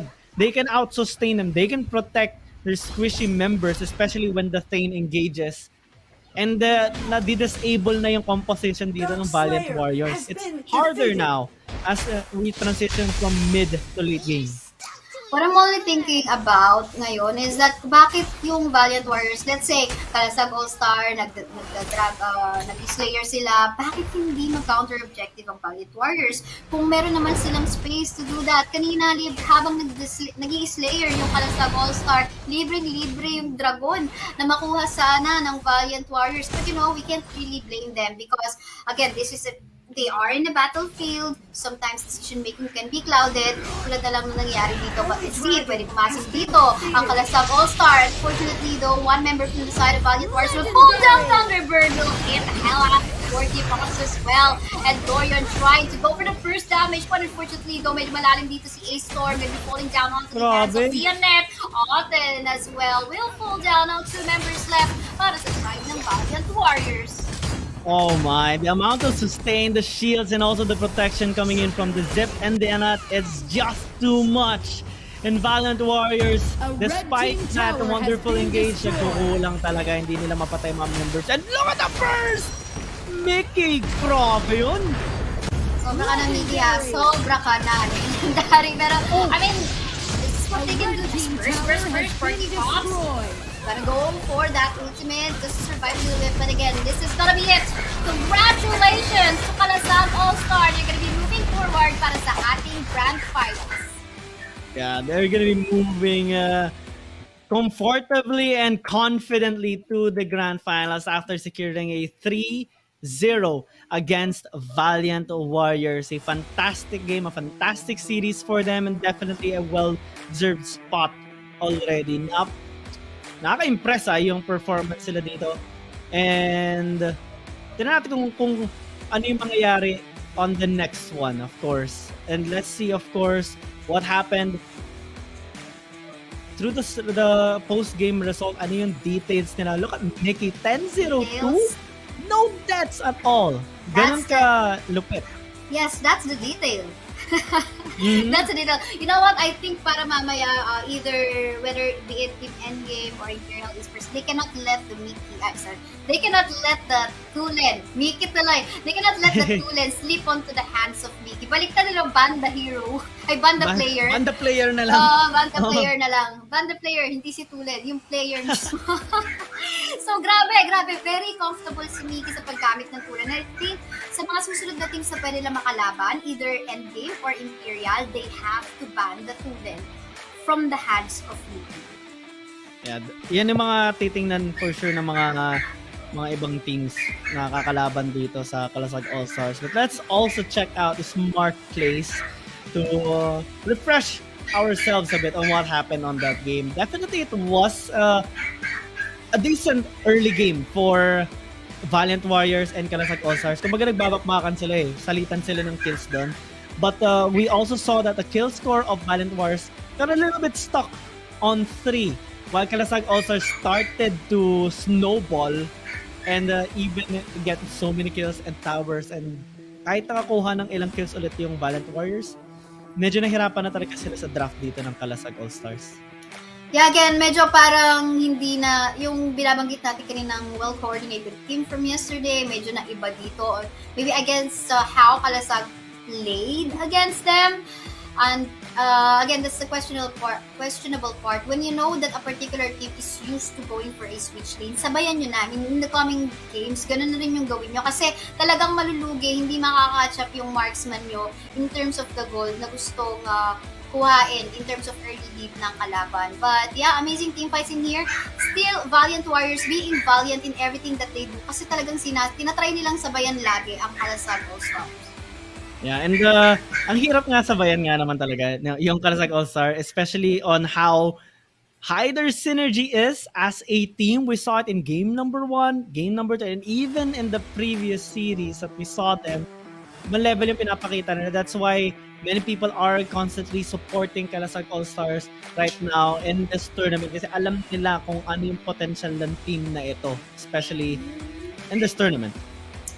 Yes, for sure. Ito yung magandang place kung saan nag-Arctic Orb si Mickey. Grabe talaga. Alam niya super low on HP na siya, but fortunately, nag-trigger niya pa yung Arctic Orb para makasustain siya ng mas matagal. And then again, he's gonna get the kill up against Valiant Warriors. Amazing plays, both as macro as well as micro. Yeah, nakakatuwa nga pag yung gamit niya yung sa tulad, pag mag-burst siya ng isa, it's almost surprising but also expected already. But I want to commend their other teammates as well, especially yung Zip and the Annette. Ang ganda ng mga protection plays na ginagawa nila, which kind of denies the whole draft of Valiant Warriors. Dahil dyan, nakasurvive sila sa mga team fights and also pave a way for their win through the fights that they actually win. Consecutively, objectives, pag tinignan natin, wala na nakuha yung Valiant Warriors. Why they can no longer engage on Kalasag All-Stars? Once they got their power spike, tuloy-tuloy na. Alam mo, buti pa ang pet cat pala, no? Like, kahit kasama mo siya sa camera, tahimik lang. Pero pag yung aso, kailangan mong ilabas. But yeah, that was it for the match between Valiant Warriors versus Kalasag All-Star. Mamaya, abangan nyo ang laban between Team Endgame versus Imperial Esports. However, we have to wait for 4 o'clock p.m. schedule. We're gonna leave the live stream on, so balik na lang kayo right before 4 o'clock p.m. para i-witness ang laban between Endgame and Imperial. Once again, kami ang inyong naging shoutcasters. Ako si Kaysaya, kasama ko si Gian Gaming. Kita-kita ulit tayo at 4 o'clock.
sa Giga Mania!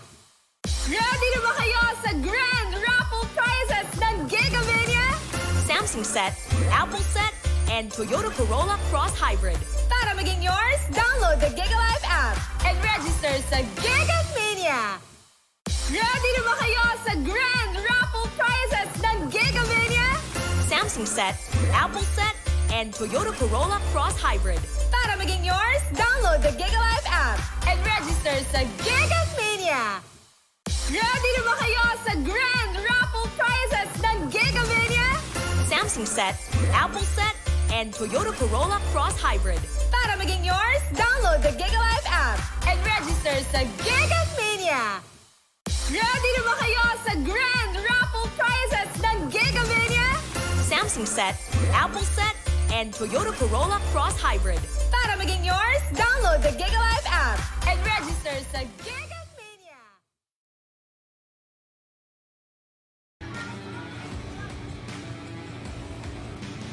Alright, welcome back to SIBOL2022 National Team Selection, and of course, brought to you by Peso. The SIBOL2022 National Team Selection is powered by Smart and is organized by Peso. Sa mga di nakakaalam, ang Peso o Philippine Esports Organization ay ang National Esports Association para sa esports dito sa Pilipinas. Layunin ng Peso na palikahin at pasiglahin ang esports industry dito sa bansa. Sila ay isang non-stock, non-profit organization at binubuo ng mga esports industry big players katulad ng Tier 1, Garayas Concepts, Mineski Global, TNC, Bren Esports at madami pang iba. Suportahan natin ang Peso sa kanilang mga adhikain. Para sa karagdagang impormasyon, maaari niyong bisitahin ang www.esports.com.ph o kaya ang kanilang Facebook fan page, which is Philippine Esports Organization. That is so true. Of course, experience the power of Smart 5G in over 4,900 sites nationwide. Switch now to experience the difference. Visit smart.com.ph/NNP to learn more. And of course, gamitin natin ang ating official hashtag sa event na to, #lumakadmatatag at #SIBOL powered by Smart. Ako si Kaysaya, kasama ko si Gian Gaming at ihahandog namin sa inyo ang matinding bakbakan sa ating dalawang natitira pang team. Sino ba to, Gian Gaming? Well, we have Team Endgame versus Imperial Esports. After the fantastic series of Imperial Esports, they're gonna be challenged by Team Endgame. Di pa natin nakita kung paano maglaro yung Team Endgame because their game yesterday was due to a default against Gyaud Esports. Unfortunately, hindi natin nakita din maglaro yung Gyaud Esports. So ngayon, wala tayong masyadong information about Team Endgame. But on Imperial Esports, we have a lot. Yesterday, they battled against Encore Esports in a best-of-3 series and umabot siya ng Game 3. Napakaganda ng performance na pinakita nila. We even saw that for the first 2 games, anong nangyari? Kung sino yung may kalamangan, sila yung naka-comeback ng kalaban. But in the 3rd game, doon nila pinakita na, okay, kukunin namin ang early lead and we will not let go of it. We will hold on for dear life. And nagawa nila yon against Encore Esports. So dito, mukhang batak-batak talaga sila ngayon. Hold on, dear life naman talaga. And I'm pretty sure pareho tayo nakaka-relate dyan sa hodl-hodl na yan. Hodl-hodl rin talaga. Team Endgame, yes, I'm so excited to see them fight. Unfortunate nga kahapon, may nabasa pa nga ako na bumili daw ng skin ng Hayate, pero hindi nagamit sa bakbakan sa battlefield. Now is the time. And I'm pretty sure hindi urong dito ang Imperial Esports dahil matindi rin yung pinagdaanan nila mula kahapon. Diba? Having that first ever 3-game best of 3 series sa ating huling series kagabi. And it's actually really fascinating how Imperial Esports managed to endure a lot during that series. Kasi hindi biro kalabang Encore Esports, they did really well. I want to take note of Vittorio's Tachi during that game number 2 na napakaganda ng performance, napakakunat, and that's one of the things that struggle din talaga yung Imperial Esports. And for this game, for this series, again, sa endgame, I think they're gonna be really ready. Speaking of ready, we're gonna be heading down to the Smart Pick and Bans to see ano ipapakita sa atin ng dalawang team na ito. Team Endgame versus Imperial Esports. Ito na nga, again, first time natin makikita ang Endgame on a live stream because of yesterday's happening. But Imperial Esports, alam mo yan, for sure, sila kasi yung last series medyo manapagod yan. Hindi ko lang sure kung nag-rest na ba sila agad after nung laban or nag-grind pa sila or maybe scream. But yeah, tignan natin kung may lalabas na rin ni Ultra Say dito ang kanyang bagong Hayate skin na kahapon medyo napa-complain lang sa ating live chat, sayang. Pero nakakatuwa naman. But for the meantime, look at the bans right now. Si Aya andito, si Zip may respeto rin. What can you say about hindi ko natatanungin si Aya kasi given. Zip ban. Bakit tayo may Zip ban dito? Bakit biglang nirespeto si Zip? Most probably, Team Endgame are gonna be building a team fight based composition and they wouldn't want the protection coming in from the Zip kasi napakaganda talaga ng Deborn niya. Getting his teammates and putting them in away from harm's way. They even removed the Talon, which is one of the highest dealing mid or jungle heroes na pwede gamitin in the game. Imperial Esports knowing this, okay, pwede mag-engage composition ang Team Endgame. Let's take out the Holorion. Makipagbalagbagan tayo sa kanila. But Team Endgame getting one of the best synergy heroes with the Lorion. Hayate, ninakaw nila. Yes, both of the teams so far have this priority sa mga damage dealers natin, the Lorion and the Hayate. So, base dito, hindi pa natin alam kung anong kind of play yung gusto nilang ikutan because usually makikita natin yun kung utility yung pinipick or usually sa mga DS laner prio. But for now, ito muna, wala munang masyadong reveal pero mapapaisip muna ang endgame dito dahil nasa second pick sila. Ano kaya yung ipa-partner nila dito? Kay Hayate, and there we go, we get the answer. It's gonna be a Dirac. How do you find this combination so far para sa ating first 2 picks? Well, Dirac, sobrang na-impress ako sa performance ng mga players dito during the tournament I watched AIC. Sobrang damage siyang pwede ng ibuga, kumbaga. So, having this kind of hero in SIBOL is really fascinating. I'm looking forward to seeing the performance and it's also a debut of Dirac in SIBOL. Kaya paired up with the Hayate, they're gonna be going in hard. So parang pwede kumunat din to. Napakalaki ng outplay potential din kasi ng Dirac and for sure they're not gonna be hesitating charging in head on against Imperial Esports. Napakaraming fans ng Imperial Esports ngayon sa ating live chat. Ayan, huge shoutouts to Luck Gaming, DC Ken, ayan. Gusto sana namin marinig yung mga fans naman dito ng Team Endgame, di ba? Ayan, type nyo na #Endgame and hashtag, of course, Team Imperial. And mukhang nagulat ka dito, meron tayong Grack. Kanina may asan yung Grack? And here we go! It's time for the Hook Nation here by Endgame. Looks like they're really switching things up, spicing things up rather. And this is gonna be a debut of Grack as well. Team Endgame are going for surprises here in this tournament and definitely many people are surprised in the composition that they are building as of the moment. Medyo high risk, high reward itong Grack kasi syempre if you miss your hooks, edi medyo yari ka doon. And also it's kind of like a walking meat shield ang Grack. Medyo mahirap din siya tawag dito, gamitin against teams na talagang babalagbagin lang kayo. Pero maganda siya when you're engaging and also when the enemy team is engaging. So a playful setup by Team Endgame can actually get them a win in the team fight against Imperial Esports.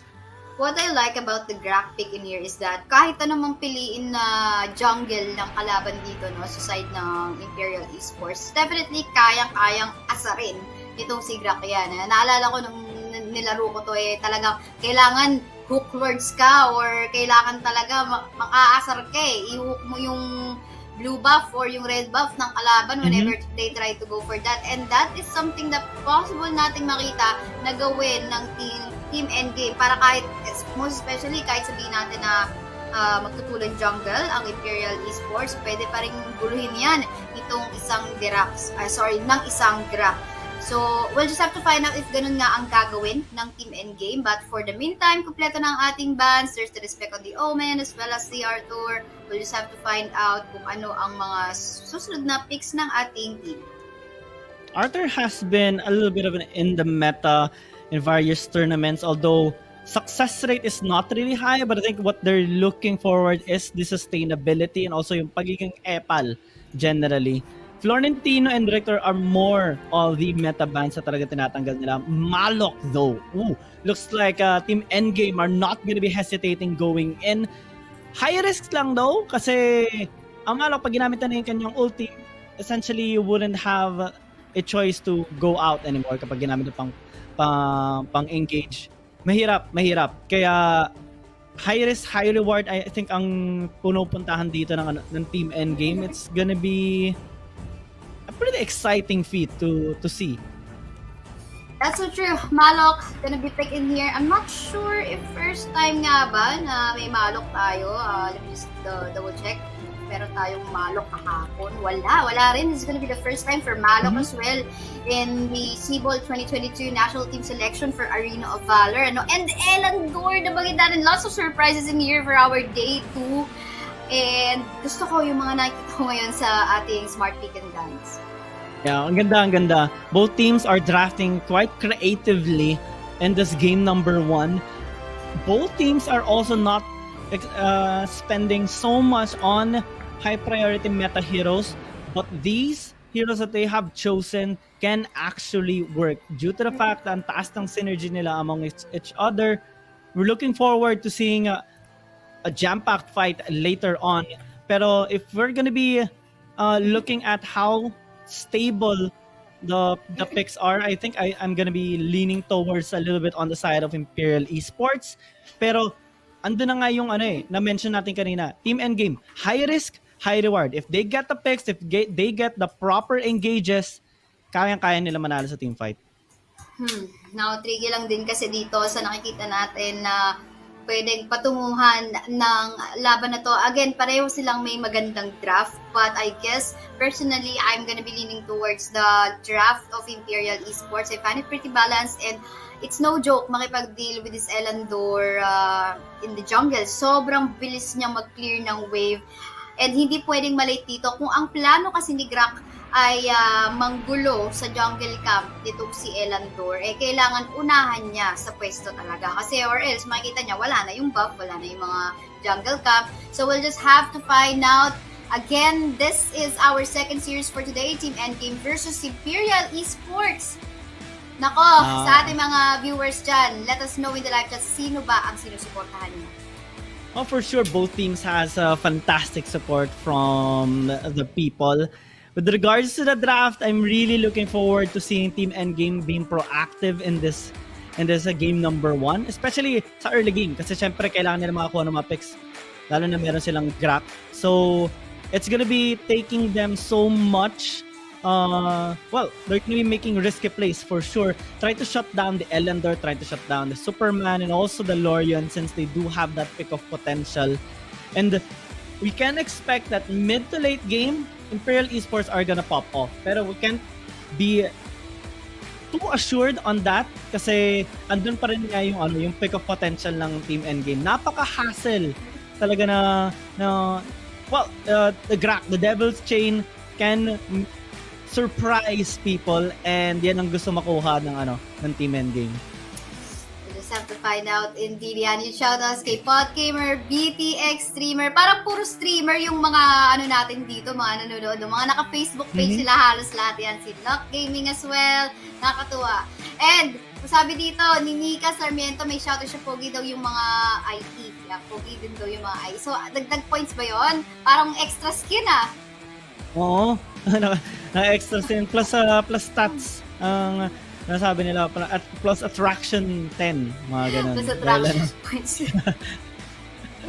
may ganun bang attribute sa AoV? Dadagdag nila, sila na mismo magdadagdag. And again, naghihintay na lang guys ang Kalasag All-Star kung sino yung mga kalaban nila sa Grand Finals. The Grand Finals match is gonna happen later at 7 o'clock p.m. It's gonna be a streamed one. So medyo magiging mahaba-haba ang paghihintay natin. So yan, let's take a look at the bracket right now. Sitting pretty muna ang Kalasag dito sa Grand Finals slot natin. And we just have to find out. They just have to take a look at yung mga laruan na gagawin dito ng Endgame as well as ng Imperial Esports. Nakakabatin ko ano yung pwede mangyari dito. Team Endgame, given that we don't have that much information about them, we pretty much got surprised on their picks, and definitely this is a good sign coming in from them. Imperial Esports, knowing how stable they are and how they can actually endure so much, we can expect that even if Team Endgame are gonna be making these cheesy plays, kailangan pa rin mag-ingat ng Team Endgame dito kasi Imperial Esports, they don't disappoint. Yeah, that's for sure. I mean, consistent sila sa mga sweep games nila from day 1 to day 2. Nakikita natin si Drak nag-move forward na sa jungle camp ng Imperial Esports. Ito yung sinasabi natin kanina, hindi siya pwedeng malate. Elandar is very fast in terms of clearing. What more, sinamahan pa siya dito ni Sofia Nicole na mag-clear ng camp. So, sobrang late na si Drak. Unfortunately, hindi nila na-take advantage yung paghuhook nito si ating Drak. Yeah, they're located towards top side of the map. It's gonna be a bit hard to try and take down Ode kasi syempre andyan yung rest back. That's Pathfinder looking to escape, but Crosscore is trying to damage him. Damage is not enough though. This is a beefy Grak, so it's gonna take more than just attacks to kill him, but they go for one more. Sofia Nico might be in trouble. They're just trying to get a good position for that hook, and yung Spirit Sentinel hindi pa nga namamatay. That's already 4 people, but they will find the first blood. Can they actually get a trade? The answer is no. Imperial Esports get 1 kill, the Spirit Sentinel for free.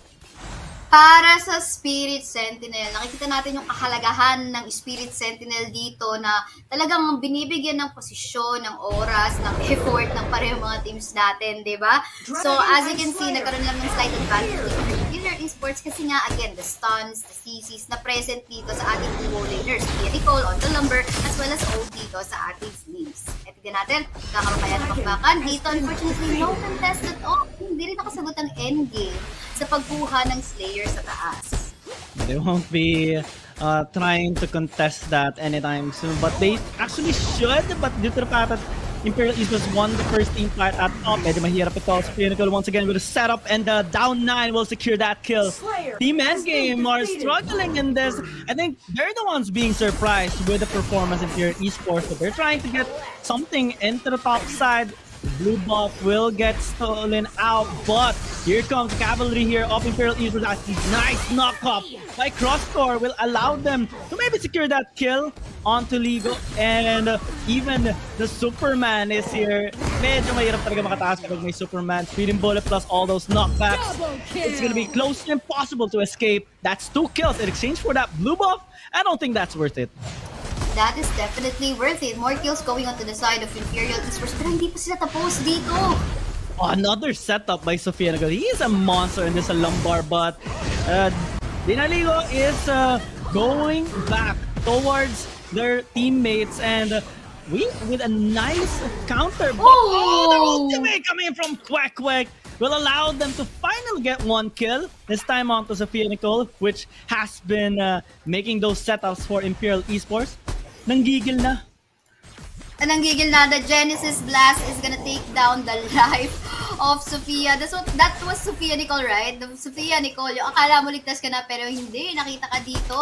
Tignan natin muli dito sa ating instant replay. Kung makikita natin, Sofia Nicole, super low. Nakita pa nga natin, nilagyan nata ng punish pa dito ni Dina Ligo. But unfortunately, again, the Genesis Blast is gonna take him down. Yan, napakalakas talaga ng Genesis Blast. It's a strong skill that people or like the opponents should respect, because it's a high outplay potential ability of a Dayrak. But down 9 has been really consistent. Already 2 kills and 2 assists, almost 100% kill participation, and Imperial Esports are happily scaling all throughout this game. Medyo mahirap ito. Double marksman. Late game is definitely going to be scary for Imperial Esports because Team Endgame, kahit marami makukunat sa kanila, kung marami din naman magdi-deal ng damage at meron pang double tank, ang hirap nila asikasuhin yan ng Imperial Esports, but they are mostly trying to get some picks. It's hard though. Pathfinder hasn't found any hooks just yet. Gotta commend though what Sophia Nicole is doing in the river side. Lagi siyang tumitingin sa mga bushes, trying to give vision and access. Ino-open niya yung mapa dito para sa kanyang teammates sa Imperial Esports. But hold the thought, inside dito, mag-isa sa baba ng mapa. Yeah, Tensahin under the tower, but the tower has fallen down. Nice hook though onto down 9, but here comes Superman yet again. Double frontline, AoV damage, and Team Endgame. They're just being left here. Imperial Esports are pulling them all the way, even we just going for those knockbacks after knockbacks. Quack will find his way out of the fight, but not his two comrades. 7-1 and a 3.5k goal lead. That is substantial. Sobrang substantial nga naman talaga Ian Gaming. Now, multitasking ng Imperial Esports dito. They have pressure on the top side. Sophia Nicole nag-zone. And libre nga Rizzo Dragon nga naman para sa Imperial Esports. Napakaganda ng map presence ng Imperial Esports. Siguro mula doon sa kahapong experience nila, sabi nila dito, no, we're gonna clean it up. Nagkaroon kami ng 1 loss kahapon, kagabi. But we're gonna make sure this time mas organized na yung play namin. And it's showing in here.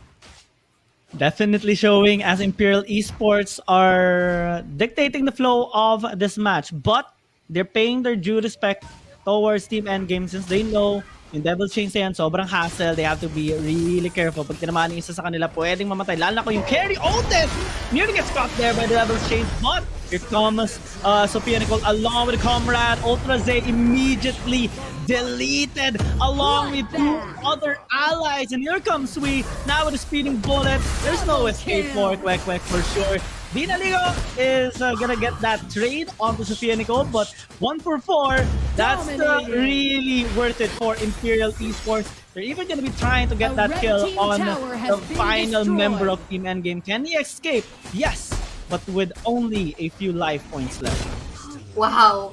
Ang ganda talaga ng ginagawa ng Imperial Esports. They know their roles well. Merong nagtitravel, merong nag-slayer, merong nagpo-push ng lane, merong nagpa-flank on this side. And I like the fact na kahit lamang sila, hindi nila sinasobrahan yung Asim. I mean, 1 down 9 could have gone under the turret just to get the kill. But no, he doesn't mind the kill. For as long as overextended na, mamba out na, back away na kasi sapat na yan. We've gained more than enough para umaasim pa. Kumbaga, yung playstyle nila dito is very efficient. Because speaking of efficiency, maybe not the best target. It's a Superman, for Christ's sake. He's gonna be able to escape and he's very tanky. So, kahit gamitan niya yung Devil Chain, it's not gonna be helpful that much. Ole has been consistently hitting those flying spears though. That is quite impressive. And kanina nga nakita natin na tumatama pa sa mga carries ng Team Endgame. Now, with the Slayer being prioritized, this Infinite Slayer is gonna go down in a short while. Might as well get the Holy Dragon because Team Endgame can't really contest on any objective. The best bouncer so far sa nakita ko sa kabuuan ng SIBOL2022 National Team Selection for ArenaofValor will be Sophia Nicole. Grabe mag-zone, grabe mag-create ng space. Kahit mag-isa lang siya, walang pake. And that is the mindset ganyan ng support, especially if you wanna go for tanky supports. Yeah, that bouncer has already received so many raise on his salary. Sobrang sipag talaga magtrabaho. And worth it talaga yung ginagawa niya. Guido is getting chased down by 4, but really, are you gonna be trying to chase down a Superman? That's like trying to chase down the Flash. He's very fast. And even with the Devil Chain not connecting, that is a huge waste of time. And while they're wasting time, Imperial Esports are not. They already have secured the Holy Dragon, and they're looking to push mid lane and bottom lane as they see that Team Endgame are grouping up at top. Spawning into the player in the mid lane will allow them to pressure this lane, maybe take a tower, but since Team Endgame are grouping up, they're just gonna be respecting them. Ibigay lang nila. You huge shoutout kay Aiza Chua. Sabi niya, IE na to. And ayan, we know that these are the OG members, OG players din ng Arena of Valor. And look at that, wala pang basag na tore dito para sa side ng Imperial Esports. Looks like they are not planning to give one kasi, again, I can't take off my eyes on what Sofia Nicole is doing. Sobrang ganda ng rotation. Sobrang ganda rin ng ginagawa dito ni Superman, ni Wii. And apparently Devil's Chain not yet still connecting on to anyone. Oh, look at that! Ellen Borg! Ganda kay Ultra Say! Grabe, and Imperial Esports are just muscling them out. Here comes Wii with a Superman Steam Bullet, while Honest on the backside. Quack surviving with a sliver of health, but again, only one remaining alive. No deaths at all on the side of Imperial Esports and Team Endgame.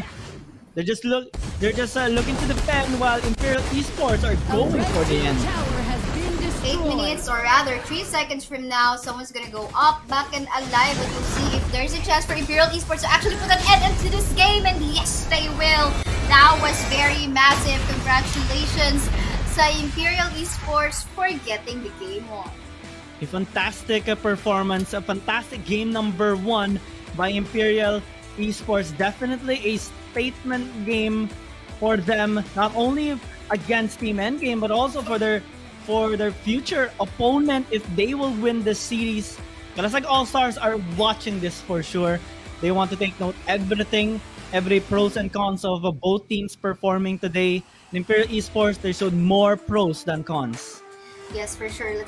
Let's take a look at the post-game results. 1 down. I told you. Diba? Napakabilis mag-jungle dito ng isang Elandor. And in-amplify pa yan lalo kasi sinamahan siya ni Sofia Nicole. And hindi naman makakaagaw si Sofia Nicole kasi naka-sport item siya. So it doesn't matter. Mas lalo mapapabilis lang. And I guess the reason why they've done that is because there's a crack. Si Pathfinder nandun, and alam natin, there's the potential kapag may crack sa kalaban, mang-uurat talaga yan. Talagang manghuhook Devil's Chain, but apparently, medyo na-late siya, so it didn't happen. Let's take a look at the smart plays from the previous game natin, mga magagandang highlights ng ating players. Well, most of the highlights are going to be up of Imperial Esports, starting with this contest on the Spirit Sentinel. Grabe talaga si Sofia Nicole with the crowd control, and also mabilis talaga yung rotation nila. They're very sobrang synergy, mechanically gifted nila. Taas talaga ng coordination nila on each other, and we didn't really see that much plays coming in from Team Endgame, especially on the Devil Chains of Pathfinder. So ito nga yung na-mention natin during the smart pick and bans. High risk, high reward. This is the risk they took, and definitely if it doesn't really pay off, mahirap talaga.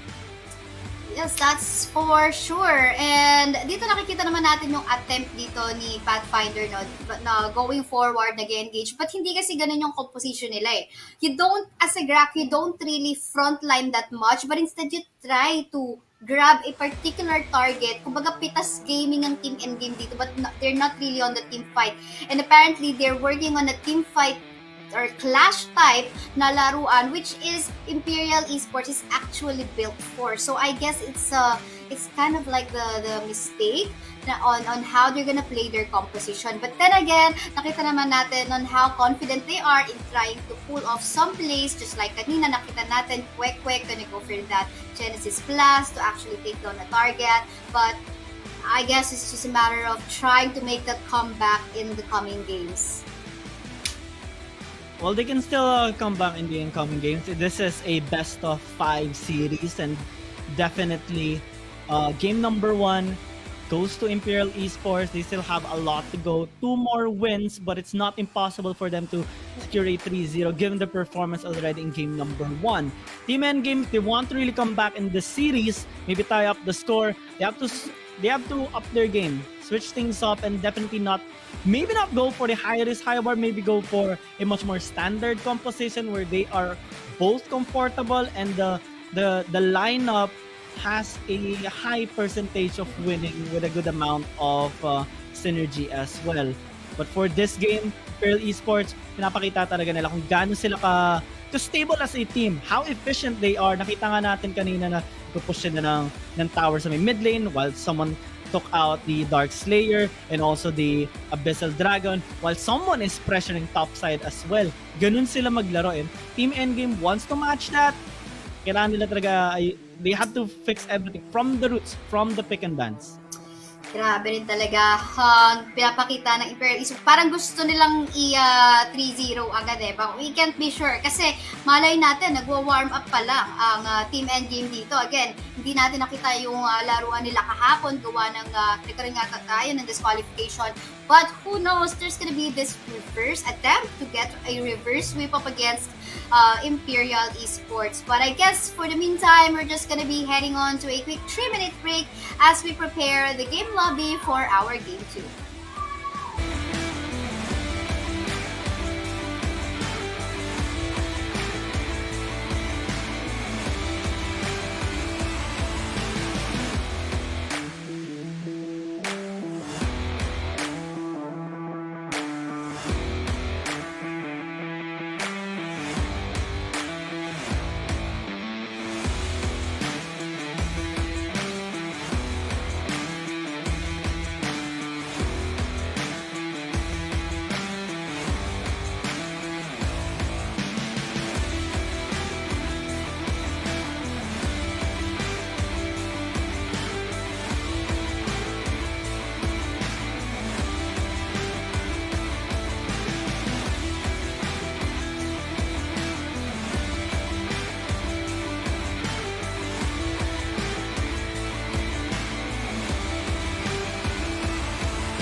Corolla Cross Hybrid.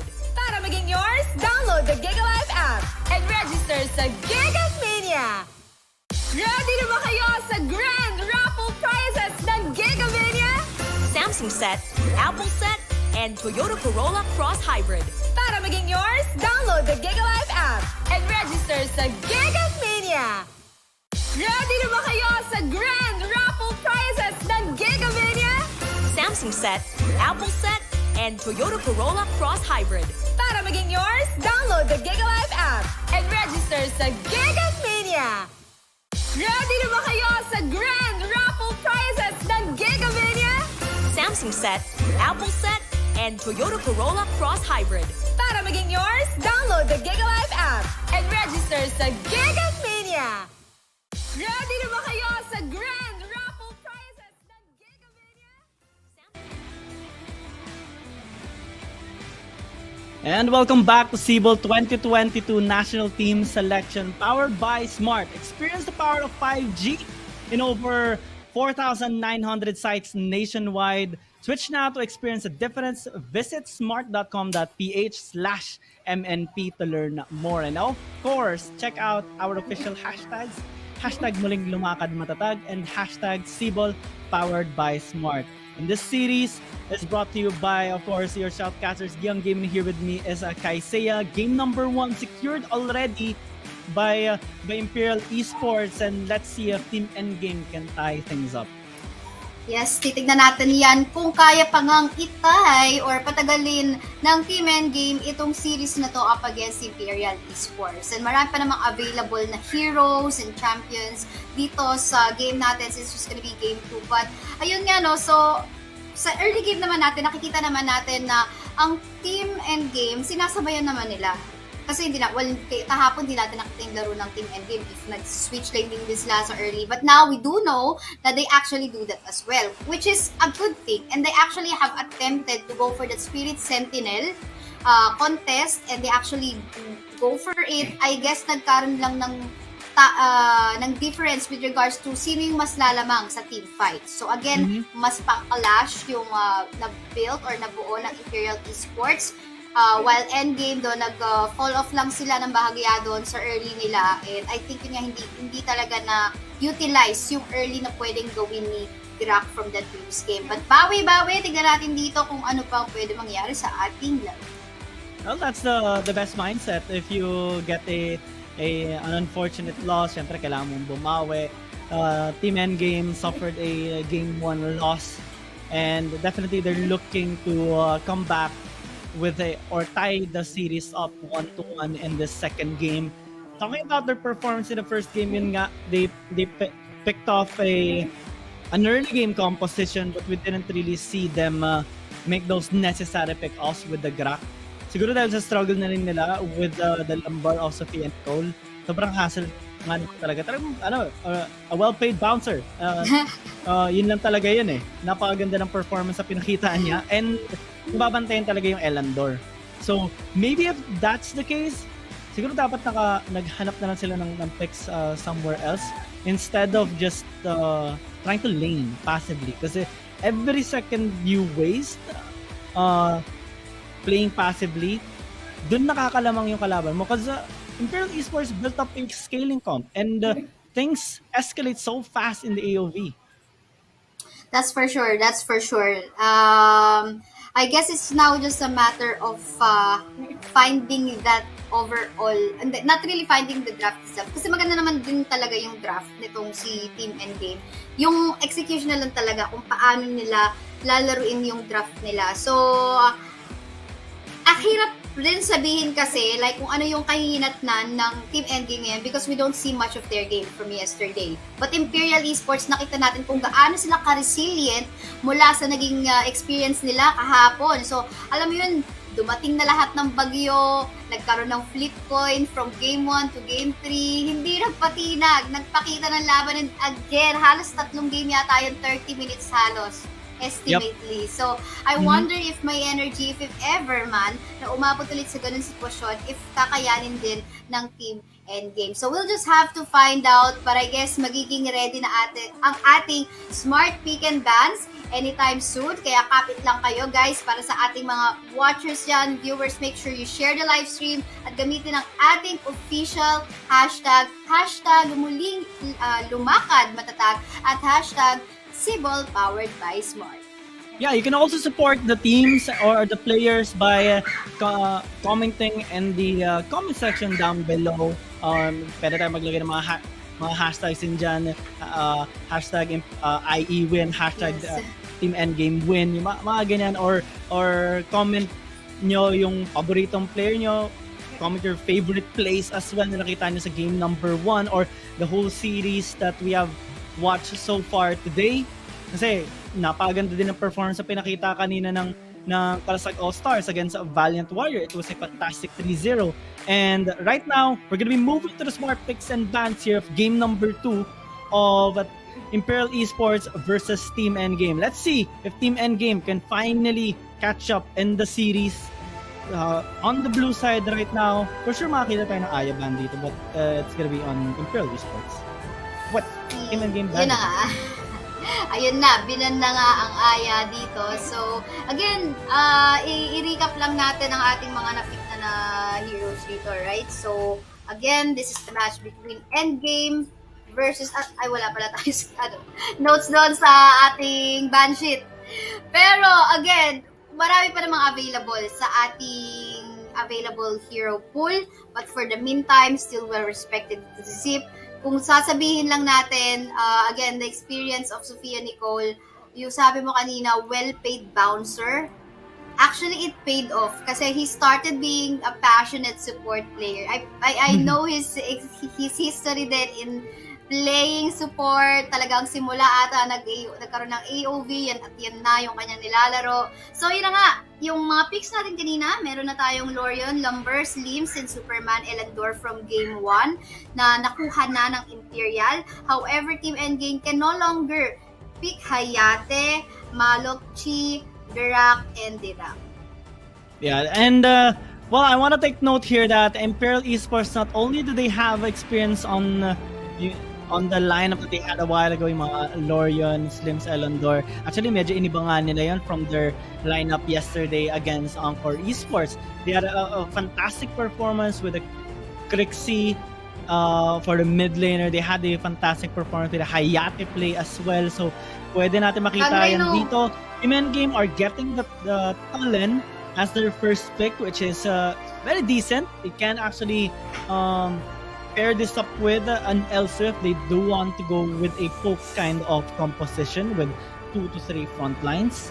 But Imperial Esports, I don't think they're going to be going with just pokes. They like to engage. And here comes the Hayate as their first one to choose. Hayate, definitely hindi na nila hahayaan na punta yan sa Endgame. Oh, never mind. Kasi nakuha na pala ng Endgame yan kanina, no? So, napick na nila kanina, but they still made a priority on that one. Most probably because ayaw nila na iban ito later on. And, yeah, makikita rin natin dito, Wisp once more. I think this is the third time that we see Wisp. Isa kahapon, dalawa ngayong araw na to. And so far, makikita naman natin in terms of going for the late game damage, hindi rin naman din matatawaran dahil masakit din naman talaga ang isang Wisp. Yeah, we even see Arthur paving away right now in the smart picks and bans. Zata as a mage can be a good pick for them, knowing that, okay, Team Endgame might go for an engaged composition, but this is what I like. Florentino being finally brought up to life here in the SIBOL2022 national team selection. So side lane control and also split push potential unlocked for Imperial Esports, and they can actually pull it off provided that he wins the laning phase. He gets a good snowball and becomes capable of winning 1v1s or 2v1s. Yan yung thing kasi about Florentino. It's a high risk, high reward hero that if he can perform really well, edi kayang-kaya naman. That's for sure. Nakikita natin na madalas nababan pa nga si Florentino, right? But this time, nakawala na naman si Florentino. It's gonna be tricky then for Wisp to actually save herself, especially if nag-ascend dito si Zata out of nowhere. Maybe even the ultimate coming up from the Hayate. Especially, ang dami kasing pwede mag-flank. Even the Florentino can also flank. And we'll have to find out sino yung support na ilalagay dito ng endgame para sa kanilang Wisp. Ikaw ba may mga suggestion ko dito? Wala nang zip eh. Wala nang zip. Binan nila. Sila mismo nag-ban. And for the side of endgame naman, nagamit na rin nila dito yung Drak. But, sino pa ba available? Lumber. Pwede nilang gamitin, right?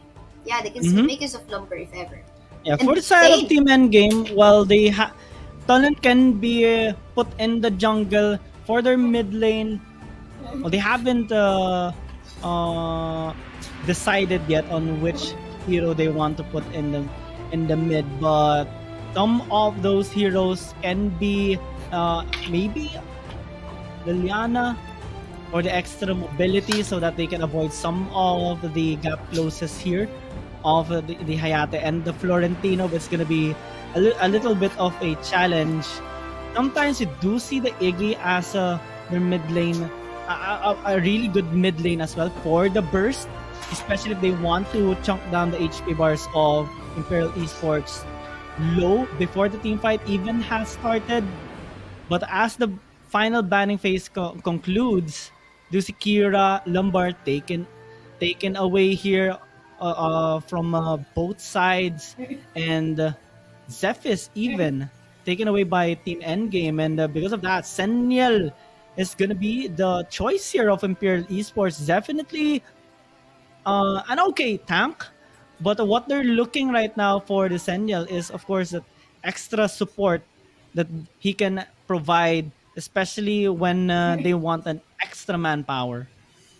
And not only that, if ilalagay nila yung support na tong Senyel na to, kung ilalagay nila itong Senyel na to as a support, then he can also exchange position with regards to going for the split push work para makasama itong si Florentino sa ating mga team fights. So, ang daming possibilities in here and first time din mapick si Senyel sa ating tournament. So, this is gonna be exciting. But for the meantime, 9 seconds, makakakita tayo ng sagot ng endgame dito as to kung ano yung gagamitin ng support. And nasagot na nga, Arum is gonna be the support for debut? Team Endgame. And yes, debut din. Sana lahat nagde-debut.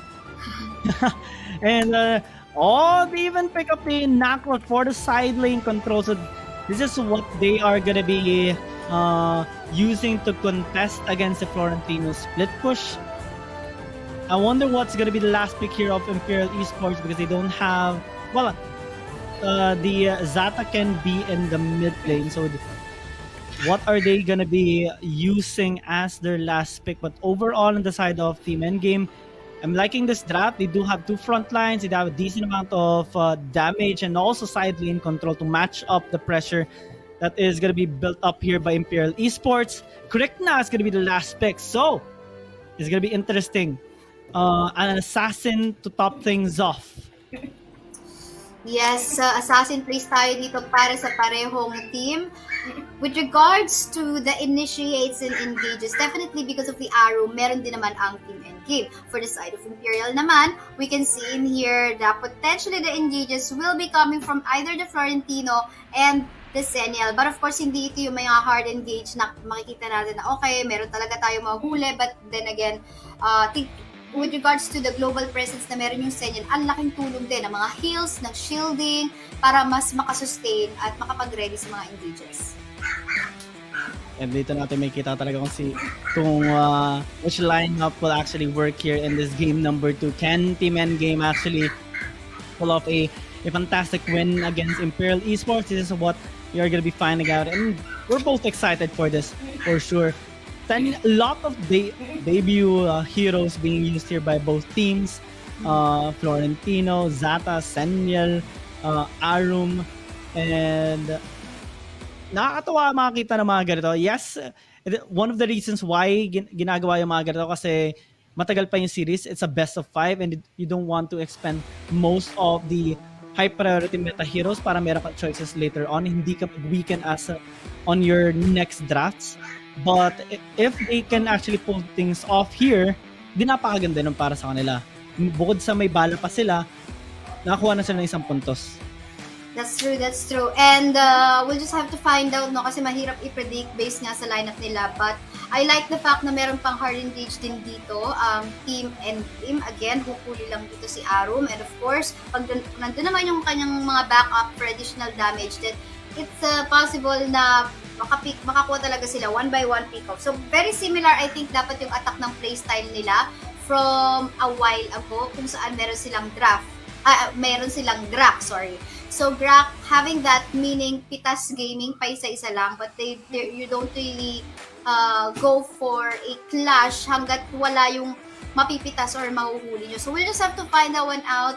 And yeah, good luck sa mga teams natin. And anytime soon, we'll be starting off in this Game2 match on this best of 5 series. Yeah, ang ganda ng ang ganda ng pinapakita din naman sa atin dito ng Team Endgame. Looking forward to seeing them maybe make this work.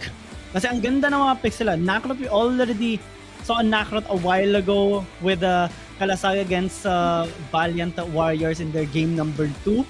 And dito, maybe they have learned from it and they want to apply it in their second game against Imperial Esports. They have a decent amount of late game, good amount of burst, a good frontline, 2 pa yon.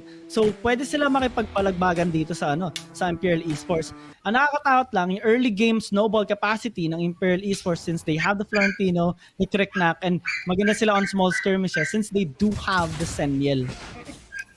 Yeah, makikita natin ang ikot ng ating mga manlalaro ngayon from the side of Imperial Esports. This time, we don't see a switch lane para sa side ng Imperial Esports. So, nakipag-mind game sila ngayon. They let the Wisp to be there all alone with the Florentino. So, wow, this is a new trick. Ito yung mga mind games talaga. Now, the question is, anong magiging decision dito ng Team Endgame? Are they gonna go for a switch lane right after the Spirit Sentinel? Because I feel like the reason why hinayaan ng Imperial Esports na okay, huwag na tayo mag-switch lane para sa ating game 2 dahil kaya naman ni Florentino i-manage yan, yung mag-isang wisp na yan. And because hindi naman ganun din ka-early or ka-fast, kabilis, mag-clear itong si Wisp. So, we'll find out. Yeah, Team Endgame looking for some picks actually. Right now, they're gonna be spotting out Crosscore and they might actually get the kill. Flicker out of the harm's way. And he's gonna be safe for the meantime. Yan yung nakakatakot kasi talaga pag early game comp and also nag-group up dito yung Team Endgame. They can go for those picks consistently, but they have to watch out because here comes down 9 with Sophia Nicole nearly blows up Dana here. And he's gonna be even dive under the tower. The Crosscore might actually be exchanging his life in the process, but not without a fight. He goes down, but so does the other members of Team Endgame. Insane with a kill on Crosscore, but on that exchange, 3 for 1. That is worth it for Imperial Esports. Napakagandang sagutan ng parehong teams natin dito. Hindi kala natin kanina kung sa kanino ba nakita, kung sa kanino ba talaga naputing Imperial, yung Spirit Sentinel from a while ago. But let's take a look at the recap ng ating plays. Nakita natin si Zata pumasok with his Ascend in here trying to kill off that Dina Ligo. But yun nga lang, naabangan siya dito nila Inzane as well as the rest of the members of Team Endgame. Pero sabi ng Imperial Esports, handa na naman kami, ready din naman kami. So may backup. Andito si Will, Kwek stays safe with his lane na lang din naman. And because of that, we've seen na nakapwesto sa Dragon itong Imperial Esports. Imperial Esports struggling right now. I mean, Imperial Esports making Team Endgame struggle rather in their draft that they have made. And if this continues, Imperial Esports are gonna get the upper hand once again, just like in game number 1. And as we see them going across the map, Sophia Nicole, talagang a really well-paid bouncer, is getting vision, might even choose to dive in the top lane as they do para Pathfinder instead. Medyo delikado na kasi pwedeng set up ito. Here comes the suppression and they do find Ode. That's a 1-for-1 trade, but Team Endgame are not done just yet. Talagang medyo nakakatakot kasi Imperial Esports pala yung mas papalag. And Wade is just gonna disengage for the man. They're changing their mind. Kukunin na lang nila dito yung Dark Slayer. But tayo tapos, ito na nga, makbakan ulit tayo. Yeah, Sophia Nicole gets caught out. Might actually be able to survive one more hit and he does fall. They get both objectives, but in exchange for a kill. Team Endgame, I think they're gonna be at least a little bit happy with that. For sure. Gusto ko lang balikan yung ating early game kanina, no? Nakita lang natin dito, medyo nabawas-bawasan ang buhay ng ilang miyembro ng side ng Imperial Esports. But yeah, going back to sa ating early game, pero teka, paawat muna tayo dahil si Will dito gustong mag-poke here and there. So yeah, going back sa ating early game, napansin ko lang na si Pathfinder pala, hindi pala niya sinamahan doon, si Ultra Say kanina sa taas ng mapa. He could have gotten that Spirit Sentinel or mas mapapadali siguro yung buhay nitong si Ultra Say kung sinamahan pa rin niya.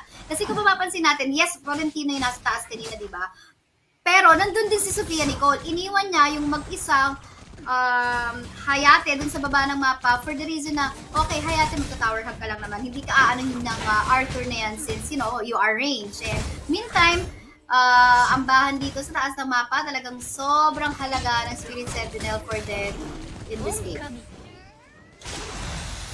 That's another engager in the top lane. Look at the Kunai Blitz. Grabe, wrecking them all. And ito yung hassle kapag nabigay mo yung momentum sa Imperial Esports. They're not gonna be letting go of that for sure. They're just gonna be trying to push out the mid lane, but here comes si Arthur and Zane spinning to winning, but it won't get any damage done on the members of Imperial Esports. So far, all objectives nakukuha nila dito, and this time it's not gonna be contested at all. Team Endgame hesitating right now, and it's not looking good for them. Definitely not looking good, but meantime, ang bahan sa gitna ng mapa. Tingnan natin kung may mangyayari dito, and meron nga din naligo na mula sa mapa. Sen, Rascor with the figure out. Yeah, it's gonna be able to escape, especially with Sophia Nicole helping her out. But ito lang yung ito lang yung thing. Team Endgame, despite the struggle here, they can still scale up. Andyan yung Talon, andyan yung Wisp, and also the Nakrot that is gonna be able to split push later on. But down 9, making some isolated kills, spotting out in Zane in the bot side. And while this is happening, as the next objective is gonna spawn up in 30 seconds, Imperial Esports are making sure they are on a better stepping ground in the top lane when they do find a kill here or maybe take out this turret. Meantime daw, habang nakikita natin dito na nagkukumpulan sa taas ng mapa ang mga miyembro ng Imperial at Team Endgame, eto na nga si Kwek, binenta ang sarili, masarap daw kainin, sabi ni Imperial Sports. Yeah, and even the blue buff will get taken. Dana is dead. That's 2 members down. Team Endgame, these two have to fall back. They have to give the tower, but they're trying to defend it as best as they could. It's not really that much worth it, is it? Because Sophia Nicole is just going to be zoning them, stopping their recalls. And Ultraze is just going to be the last member alive. Shuriken Toss might actually get that kill, but Sophia Nicole says, nope, give me a kill for once. At yun na nga, binigyan na nga itong si Sophia Nicole. But with that space crate, nakakuha ng isang torre pa. Ang Imperial Sports ulit sa taas ng mapa. Pero hindi pa na po napakpakan dito sa gitna ng mapa natin. Nako, Gia, ano nangyayari? Yeah, Kwek nearly blows up 1 as we will actually survives with a sliver of health, but Imperial Esports will secure this 4th objective of the game already. Team Endgame experiencing a nightmare as they are on a 5,000, almost a 6,000 gold deficit. Holy Dragon gonna be the next one, but I don't think they are gonna be able to take that, as Imperial Esports are already starting this Infinite Slayer while Sophia Nicole is zoning them away. Ultraze, though, is dealing a bit of damage, and they are going to be contesting this. And Sane now going towards the backside of Imperial Esports. Who's going to get this? It's going to be Ultraze with a steal, and Imperial Esports are falling back, but not without a kill. They lost down 9, but they took 2 in exchange. That is a little bit worth it, though, on the side of Team Endgame, since they have stolen that Infinite Slayer. Shock and definitely putting a help in that still. Napakaganda dito ng nagawa ni Ultraze. Actually, gonna comment what Pathfinder did as well. Talagang tinatry niya yung best mag-front. Pero kasi alam natin medyo nahihirapan siya. Kasi nga, kumpara sa dami ng items na meron dito, ang team Imperial Esports mas lugi itong si Arum. So 3.8, she is just sitting on a 3.9k gold. Tignan mo naman dito in comparison na meron dito sa 6k, 7k na meron sa kamay ng Imperial Esports. But this time, though, iti-take advantage ng game, yung paglapag dito ng Slayer sa gitna ng mapa while they go for an attempt sana na pumunta sa Holy Dragon, but quite late for about few seconds. So hopefully, though, hindi masayang ang Slayer na nilabag nila dito sa mid. We need to get the turret out of this. Yeah, they are going to be attempting, but it's not going to be successful. No turrets at all. Only that stolen Infinite Slayer. And Imperial Esports are just messing with them right now with a 1-3-1 formation. A split push into the top lane. Sophia Nicole does have the ultimate, so he can escape anytime that he wants. He is also very beefy. Ultraze is going to take an R before he gets that kill on the Sentinel, while Team Endgame already lost 1 member in Zane and on the bot lane, trying to defend their tier 2, but it's still gonna fall down. Imperial Esports everywhere across the map, they're getting everything, but Dina will spot out 1, gets spotted instead, gets blows up by down 9. Do not mess with us, says he, and he gets another one as he finds Ultraze on the top side jungle. Sobrang hirap na talaga ito para sa Team Endgame. Yeah, for sure. Nakita natin dito, hinabol ni Ultraze ng napakatagal. Siguro mga, Bakbakan na naman dito, 1 down 9, super low on HP. Pero tingnan natin, makukuha nga ba dito ng endgame? Apparently, damage is not enough. Medyo nag-sustain pa sila dito, but Insane has fallen down already. Hindi nila papaawat, but Pathfinder is gone. Quick to my fall down to, but hindi. So balik lang ako doon sa gusto kong ipunto na si Ultrasay kanina. Siguro mga around 2 minutes niyang pinabol si Sofia Nicole doon mula sa top lane papunta doon sa river. To the point na napahamak din yung kakampi niya na sila Dina Ligo and kumbaga napunta pa yung laro sa Imperial Esports. And I think hindi kasi sulit nahabulin si Sofia Nicole or buhusan mo ng sobrang daming damage. Unless maybe nandyan si Pathfinder para hulihin muna, para isnare muna yung specific target. And of course, hindi siya magandang first target. Hindi talaga. Imperial Esports, mamamaw na lang sila ngayon Looking at the score, looking at the goal, looking at everything. Well, everything is in Imperial Esports' hands. As of the moment, they're just waiting for this Infinite Slayer pushing in the mid, and also even looking for picks. They're trying to bait out endgame for them to lose another team fight bago sila kumuha ng Infinite Slayer. Kasi syempre binibigyan din nila ng proper respect dito yung team endgame, knowing that they have stolen the other Infinite Slayer a while ago. Ayaw nila magbigay na ng kahit ano pa kasi kahit pa paano, pwede pa naman makabawi dito yung team endgame, and if they do, it will be unfortunate for Imperial Esports. That's so true, but look at this position na meron ng Imperial Esports ngayon. Nalaman nila na okay, sige, nagsibabaan sila dito. Talaga na kukuhain na natin. I don't think na makakakuha sila ng space dito unless may milagro na ng crucial steal na the AoV din. Samba para kay Pathfinder, not allowing Imperial Esports to potentially end the game. And ito na nga, nagkaroon na tayo ng confusion na role dito. Talagang minagis natin, no? Loko, hindi na nga nakatakas dito. May snare kaya? May available bang snare? Apparently, yes, meron, but they're not gonna be making use of it dahil sabi nila, patatagalin pa namin ang laro.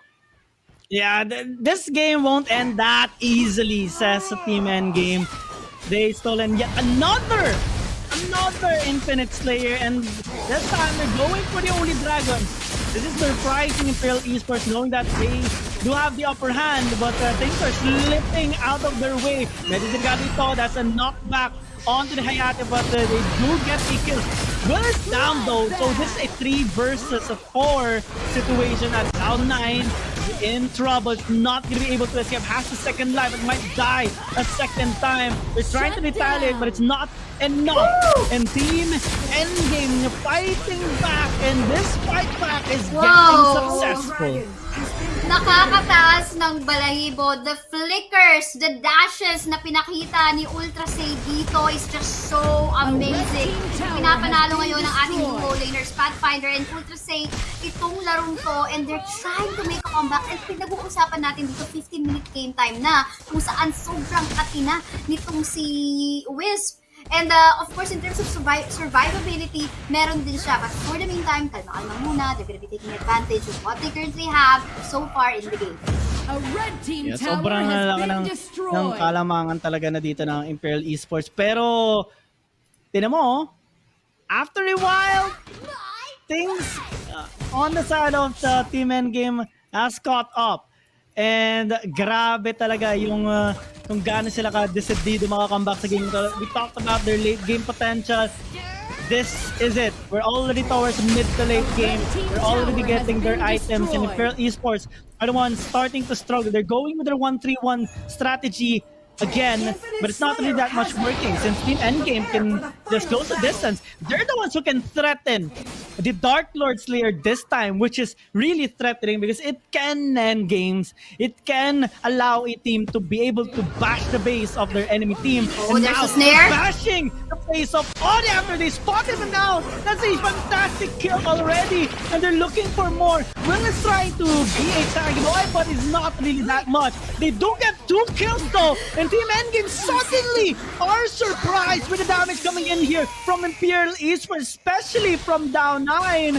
And Crosscore, the only member alive, Quick. He is also just trying to make an outplay, trying to get this kill. He won't get the kill onto down 9, and this just might be the game. Long death timers, 20 seconds before Insane and Dina responds. Man, sa totoo lang, ay sanang panalo ng Team Endgame eh. Ang ganda ng snare. To be honest, we're gonna give this to Imperial Esports. This is gonna be a 2-0 for this best of 5. But recap lang natin ang bahagya yung nangyari doon. Ano? So, una na nakapwesto itong si Arum. Una nang nakapwesto si Arum dun sa push. And napakaganda nun. Sobrang crucial ng vision na yon na provide, nandito sila. And almost to nagkaroon ng point na halos maubos nila, but quite unfortunately, may ultimate palang available si Seniel. May Angelic Splendor.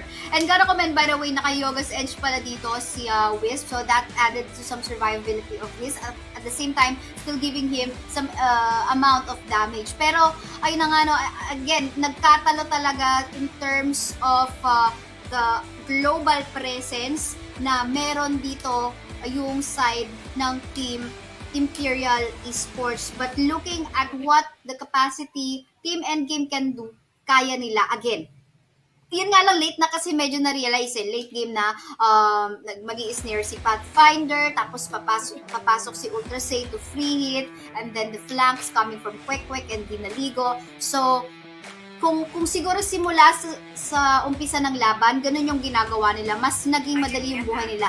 Kasi kayang-kaya eh. Yup. Kayang-kaya talaga, and nakakatuwa talaga yung game na ito. This is a really close match. A really close match indeed. And I want to commend both teams here, especially Team Endgame, despite losing. Ang ganda pa rin performance sa pinakita nila dito. Nearly coming back in this game, but we have to commend. Of course, this is still Imperial Esports win. Let's check out the smart plays to know what really happened there. Yes, ito yung pinakauna kung saan tayo nakakita ng very aggressive play ni Crosscore. Nag-ascend nga naman din talaga, nagkaroon din ng bawian dito in terms of kills, gawa ng very fast backup ng magkaparehong team din naman. But yun nga lang in terms of sa early, kasi again, nandun sa kabilang side si Wisp eh. So, pero kung si Wisp nasa baba ng mapa, makaka-contribute siya dito ng of course, ng damage. At pwede rin ma-punish nila early on si Imperial Esports. But then again, it's not their fault. It's just a matter of the preference sa early game na naging status nila. But yeah, more team fights happening here. And nakita natin na grabe yan talaga. Hindi ka talaga pwede pumasok kung isa kang assassin. Then nasa harap mo yung mga tanky heroes like that of the Senior. Ang ganda eh. Ang ganda ng plays na sana ginagawa dito ng Team Endgame. But, ang ganda na rin nung pick-off nila kay Ode. Kaso nga lang, what they didn't expect is the damage coming in from down 9 and cross-score. And ang tagal din actually nung pag-hold sa kanila ni Wii.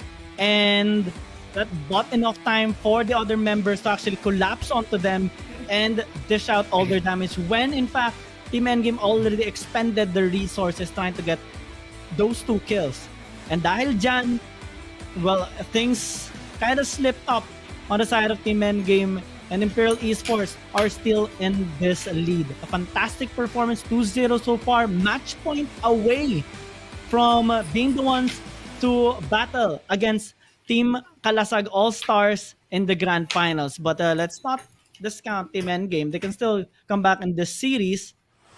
They just have to do it thrice. Yan lang. Yeah, medyo mahirap. Kasi match point na ang Imperial Esports, ano? And malay natin, kasi nag-warm up pa nga. And in here, makikita natin yung ginawa ng Team Endgame kung saan naka-comeback pa nga sila ng place. Ultrasay, nagula. Ito yung maganda nga flicker out or yung position dito ni Ultrasay, nag-flicker out siya para makapwesto siya ng mas maganda at hindi siya maapektuhan ng damage output na binabato ng Imperial Esports. So, yung mga ganong moments na very confident ka, yung kaya mong i-pull off talaga, yung layering ng mga skills na ibabato mo, yun talaga yung nakakapagpanalo. And of course, taking advantage since may Senior nga dito, no?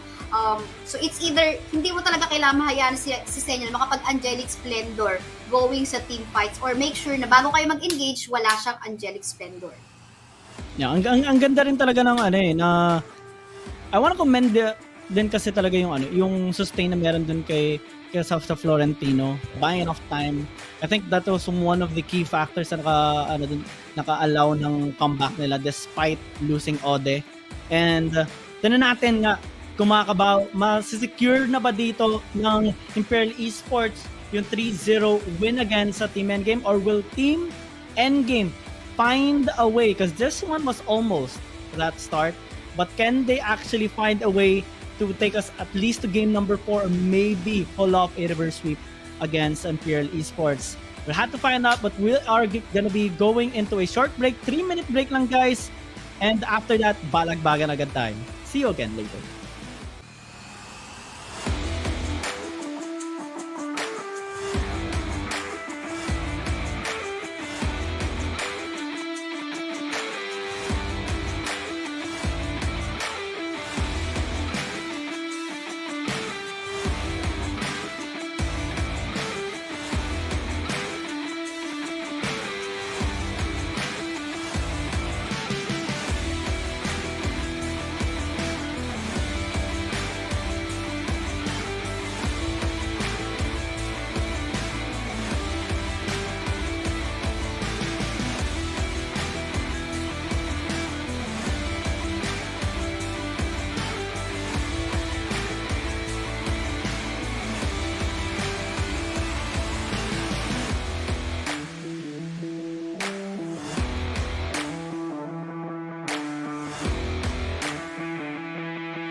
and Toyota Corolla Cross Hybrid. Para maging yours, download the GigaLife app and register sa Gigamania! Ready na ba kayo sa grand raffle prizes ng Gigamania? Samsung set, Apple set, and Toyota Corolla Cross Hybrid. Para maging yours, download the GigaLife app and register sa Gigamania! Ready na ba kayo sa grand raffle prizes ng Gigamania? Samsung set, Apple set, and Toyota Corolla Cross Hybrid. Para maging yours, download the GigaLife app and register sa Gigamania! Ready na ba kayo sa grand raffle prizes ng Gigamania? Samsung set, Apple set, and Toyota Corolla Cross Hybrid. Para maging yours, download the GigaLife app and register sa Gigamania! Ready na ba kayo sa grand raffle prizes ng Gigamania? Samsung set.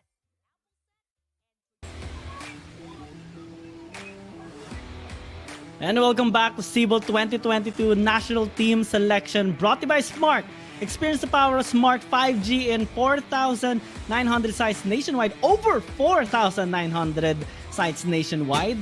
Switch now to experience the difference. Visit smart.com.ph/MNP to learn more. And check out our official hashtags, of course. Hashtag muling lumakad matatag and hashtag SIBOL powered by Smart.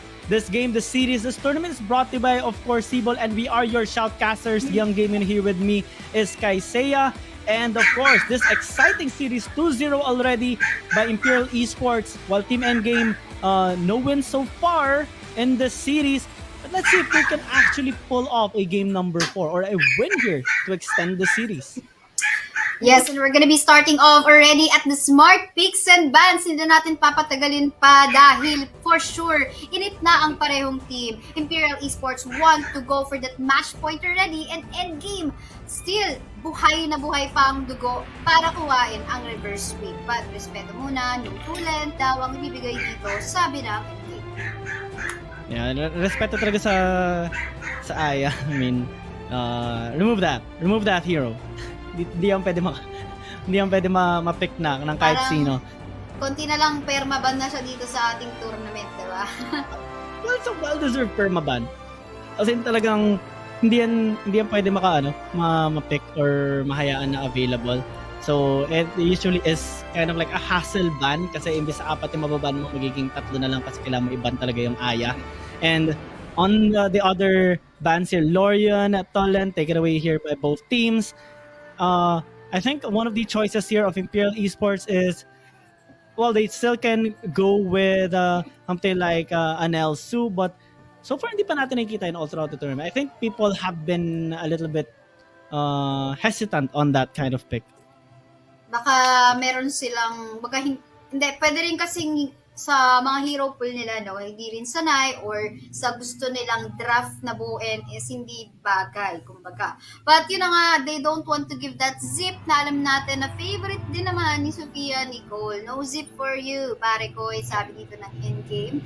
And now, crucial na lang para alamin dito kung ano pa yung mga ibang ipipick na heroes ng ating mga manlalaro. So, for the side of Imperial, nakuha na nila yung Malok, Birak, Hayate, Chi, Florentino, Senyel, Zata, Hayate, and Creek na anong dami pang open. But yun nga lang, no more Tulan. More on respect ban na ang ginawa ng endgame sa kanila dito. But Tachi, there you go, is gonna be in here onto the hands of Imperial. Tachi, a strong frontline, also a kind of sort of tank here for Imperial Esports that can threaten the backline.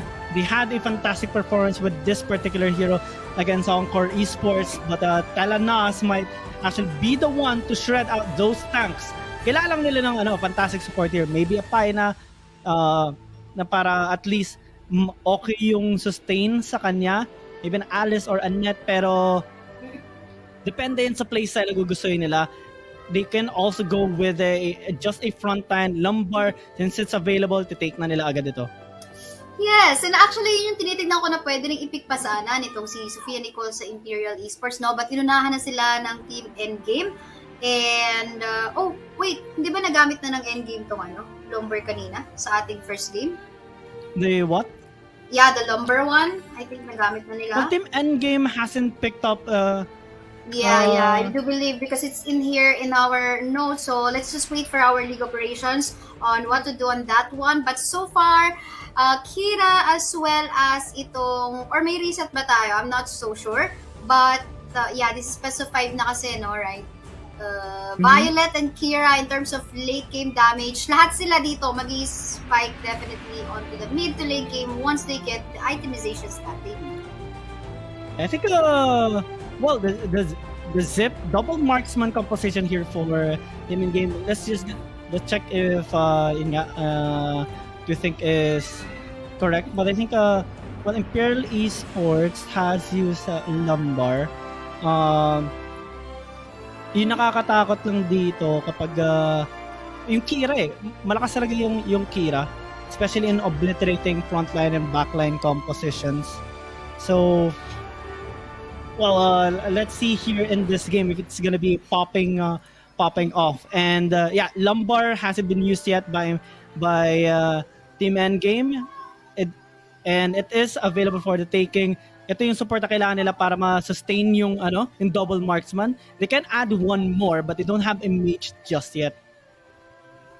Yeah, wala pang mage, but makikita natin dito in terms of late game na gusto makipagsabayan ng endgame sa gusto nilang magawa up against the composition of Imperial Esports. They've got the Slims in here and the Talanas, but pareho to na single target damage dealers. So that's just the only thing that I worry about, especially if sila yung unang na-delete sa mapa. Parang this gives me flashback sa mga nangyari kagabi kung saan na okay, basta wala na dito yung dalawang damage dealer nyo, yatarp na kayo. So I hope hindi ganun yung mangyari dito sa Telanas as well as sa Slims.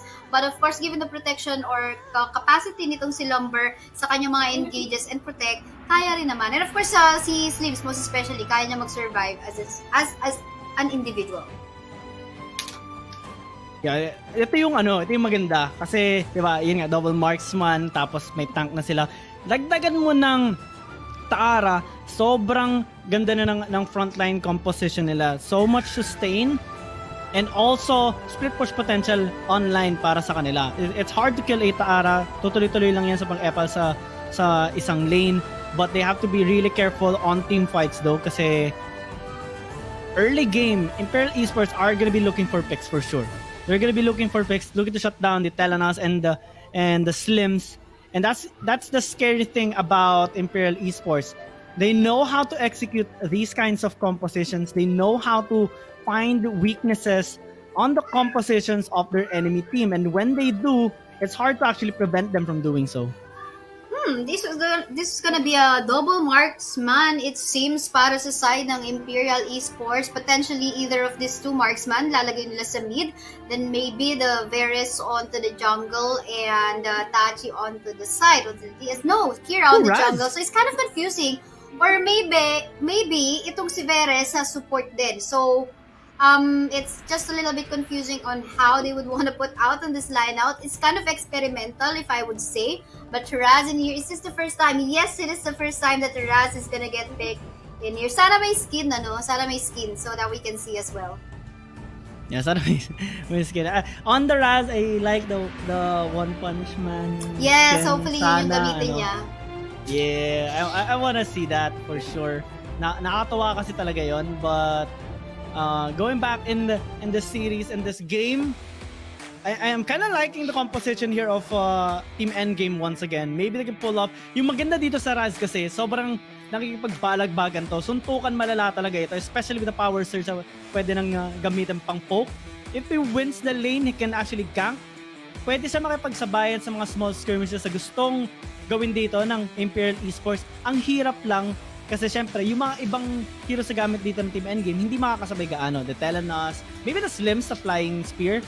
Lumbar at least kaya, pero Taara, medyo hirap yan sa early game. Mag-scale lang yan ng onte pa.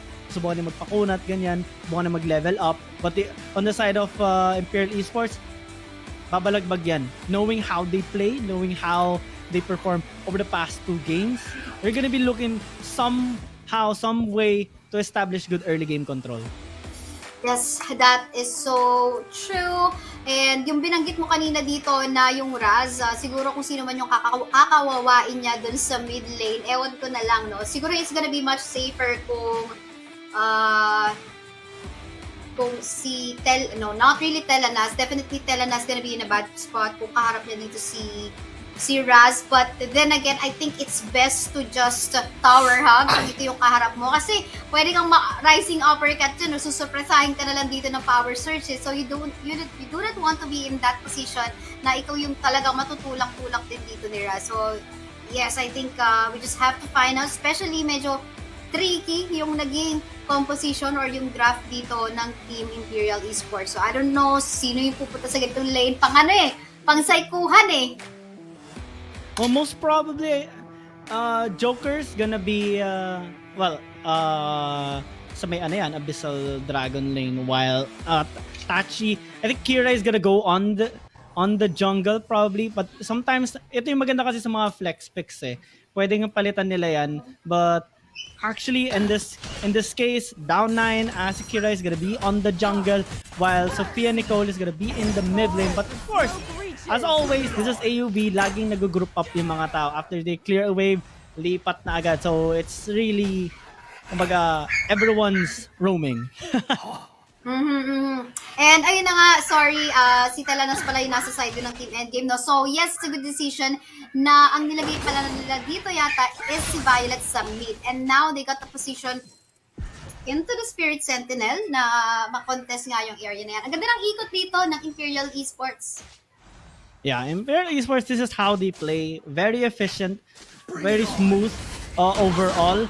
Trying to mess with the scaling here of Team Endgame as Sophia Nicole successfully has interrupted those farming of Dina. While Ultra Zay is actually getting some free hits under the tower. This is something that Imperial Esports should try to prevent, but due to the range advantage of Ultra Zay, medyo mahirap ito gawin. Paspawn na dito in a short while yung Abyssal Dragon at they're already gauging each other. A dive comes through here in Zane and it gets taken down. First blood by Imperial Esports and they're looking for more even. An invade onto the blue buff, but Dana still manages to secure it and backs away successfully. Oh no nga naman talaga dito. Pero teka lang, may bakbakan na nangyayari dito, Giyang Gaming. Yeah, Ultra Zay trying to free hit. They have successfully gotten the kill onto a Pathfinder. They're looking to disengage. Quack missing that power surge, but since the objective has already spawned, Imperial Esports are forced to engage. But Sophia Nicole might have overstepped his boundaries. Gets taken down in the process, and that will pave a way for Team Endgame to even secure this Abyssal Dragon. So yun na nga, no, medyo sumobra. Pwede ba natin sabihan dito si Sophia Nicole na hindi na Thane ang gamit mo, hindi na Lumber ang gamit mo, hindi kasi Senyel ngayon. Medyo kailangan pa dito ng karagdagang item. Hindi pa nakakabuo itong si Tachi, Sophia Nicole, ng kanyang at least 1 or 2 items. Ano? So kaya naman, hindi siya pwede talaga mag-engage basta-basta na lamang doon sa maraming players doon sa side ng Team Endgame. And most especially, that will give the power spike na dapat nilang iwasan later on. Especially, we're talking about the Sleeves and Telanas. Yeah, it's a fascinating performance being shown here by both teams, and Imperial Esports looking to equalize the amount of objectives Team Endgame are getting. Susubukan nila dito i-secure yung Dark Slayer, pero medyo mahirap kasi nagmamamaw dito si Kwek. Napaka-liksi din yan kahit papaano, especially with the amount of engagement it does have. Here comes it. Ultra Zay getting the amount of range to free hit from the back line, and dito medyo nahihirapan Imperial Esports. They have to find a way, but they do have that security on the gold. Lamang sila ng onte, 1,000 to be a little bit exact, as they do try to secure this Dark Slayer. It's gonna be contested here by Insane, but he is a little bit late. So okay na okay ito para sa Imperial Esports. Pero hindi rin naman siya makaka-kill doon or makaka-steal. Medyo, alam mo yung sobrang 50-50. Again, maybe he will be able to steal it, but for what? The cost of his life, diba? So parang wala na, balance lang din, and bibigyan pa ng power spike individually yung bawat player. So sakali na yun. For the meantime, here you go again with the invade coming from the side of Imperial Esports. Imperial Esports gonna be collapsed upon here. Sophia Nicole is already dead, and they don't have any trade. Pathfinder is very low though, so that is something to take note of, as Insane is starting to be really insanely tanky in this game as he almost gets a kill onto Crosscore, irritating the members of Imperial Esports. And ngayon, napapantayin na dito ng Team Endgame yung kill score, kill count. But the gold is still a little bit in favor of Imperial Esports. Let's give them that. But this is already a good sign by Team Endgame. As they scale up, they become much more harder to actually take down. That is so true. Meantime, tignan natin dito yung ganap sa taas ng mapa. Nakapwesto na ang Team Endgame to secure the Sentinel, but I think, 2v2 ang sitwasyon natin dito. Di naligo, super low in HP. Huwag ka na bumalik! The Flying Spear is there, but no, tamang ano lang. Parang ikililiti lang muna ng bahagya. Pero sobrang delikado na. Yeah, Crosscore is even there to try and guess where Dina is located, pero hindi siya makakuha ng kill. Almost gets killed actually in the process. Sophia Nicole is just here in the mid lane, trying to 2v1 Pathfinder and Ultra Zay, pero medyo mahirap yun since makunat nga naman talaga ang isang lumbar. And with the Abyssal Dragons spawning up already, medyo mahirap yung take down. But down 9, spots out. Ultra Zay, one more hit, kaso nagkulang siya ng konting damage. Has to actually fall back and even successfully defended this tower for a little bit of a longer time, while Team Endgame are grouping up here at bot. One out of that, Crosscore secures it, and Team Endgame will have to fall back. This Abyssal Dragon is gonna be started here by Imperial Esports. Medyo delikado lang kasi pupunta din dito yung Team Endgame. Can they actually prevent that steal? The answer is yes. Crosscore secures it, and they will even get a kill onto Insane. Ito yung bagay na dapat tandaan. Papasok ka lamang kung may way kang lumabas. So apparently, for Insane doon, wala siyang available na flicker. Pumasok lang siya. And we know there's like 3 or 4 members from the side of Imperial Esports, so that's quite unfortunate. But for the meantime, there goes the fight again. But no, Mamba out. Flying Spear has been connected. Hindi natin kung naman yung resulta ang laban na ito. Yeah, so Pinnacle is very tanky. He's gonna be able to fall back successfully. Imperial Esports being very tricky here, getting 2 towers for free.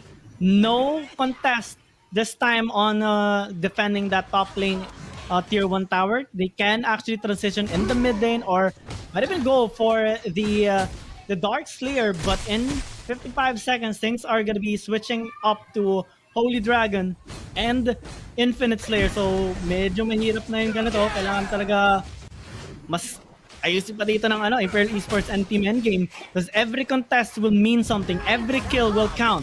And this time, Pathfinder might actually get taken down after missing an engage. But luckily, he is very tanky, so he survives.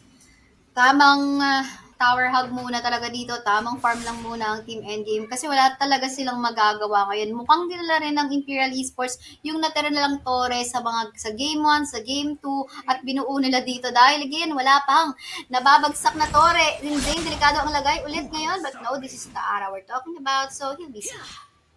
Yeah, he's quite tanky. Tapos may regen yun kapag ginamit yung kanyang ultimate, but so far hindi pa na ginagamit. They're trying to defend mid lane.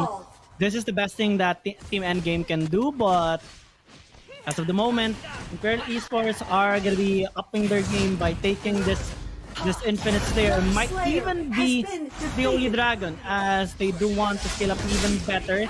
Pinnacle engages onto 3, is relatively tanky, but won't be able to secure anything at all. Razzo with the combo! And down and did not expect that. The knockback was insane. And even if they have spawned up the Infinite Slayer, it's not going to be able to allow them to push any further than the tier 1 tower in mid end game.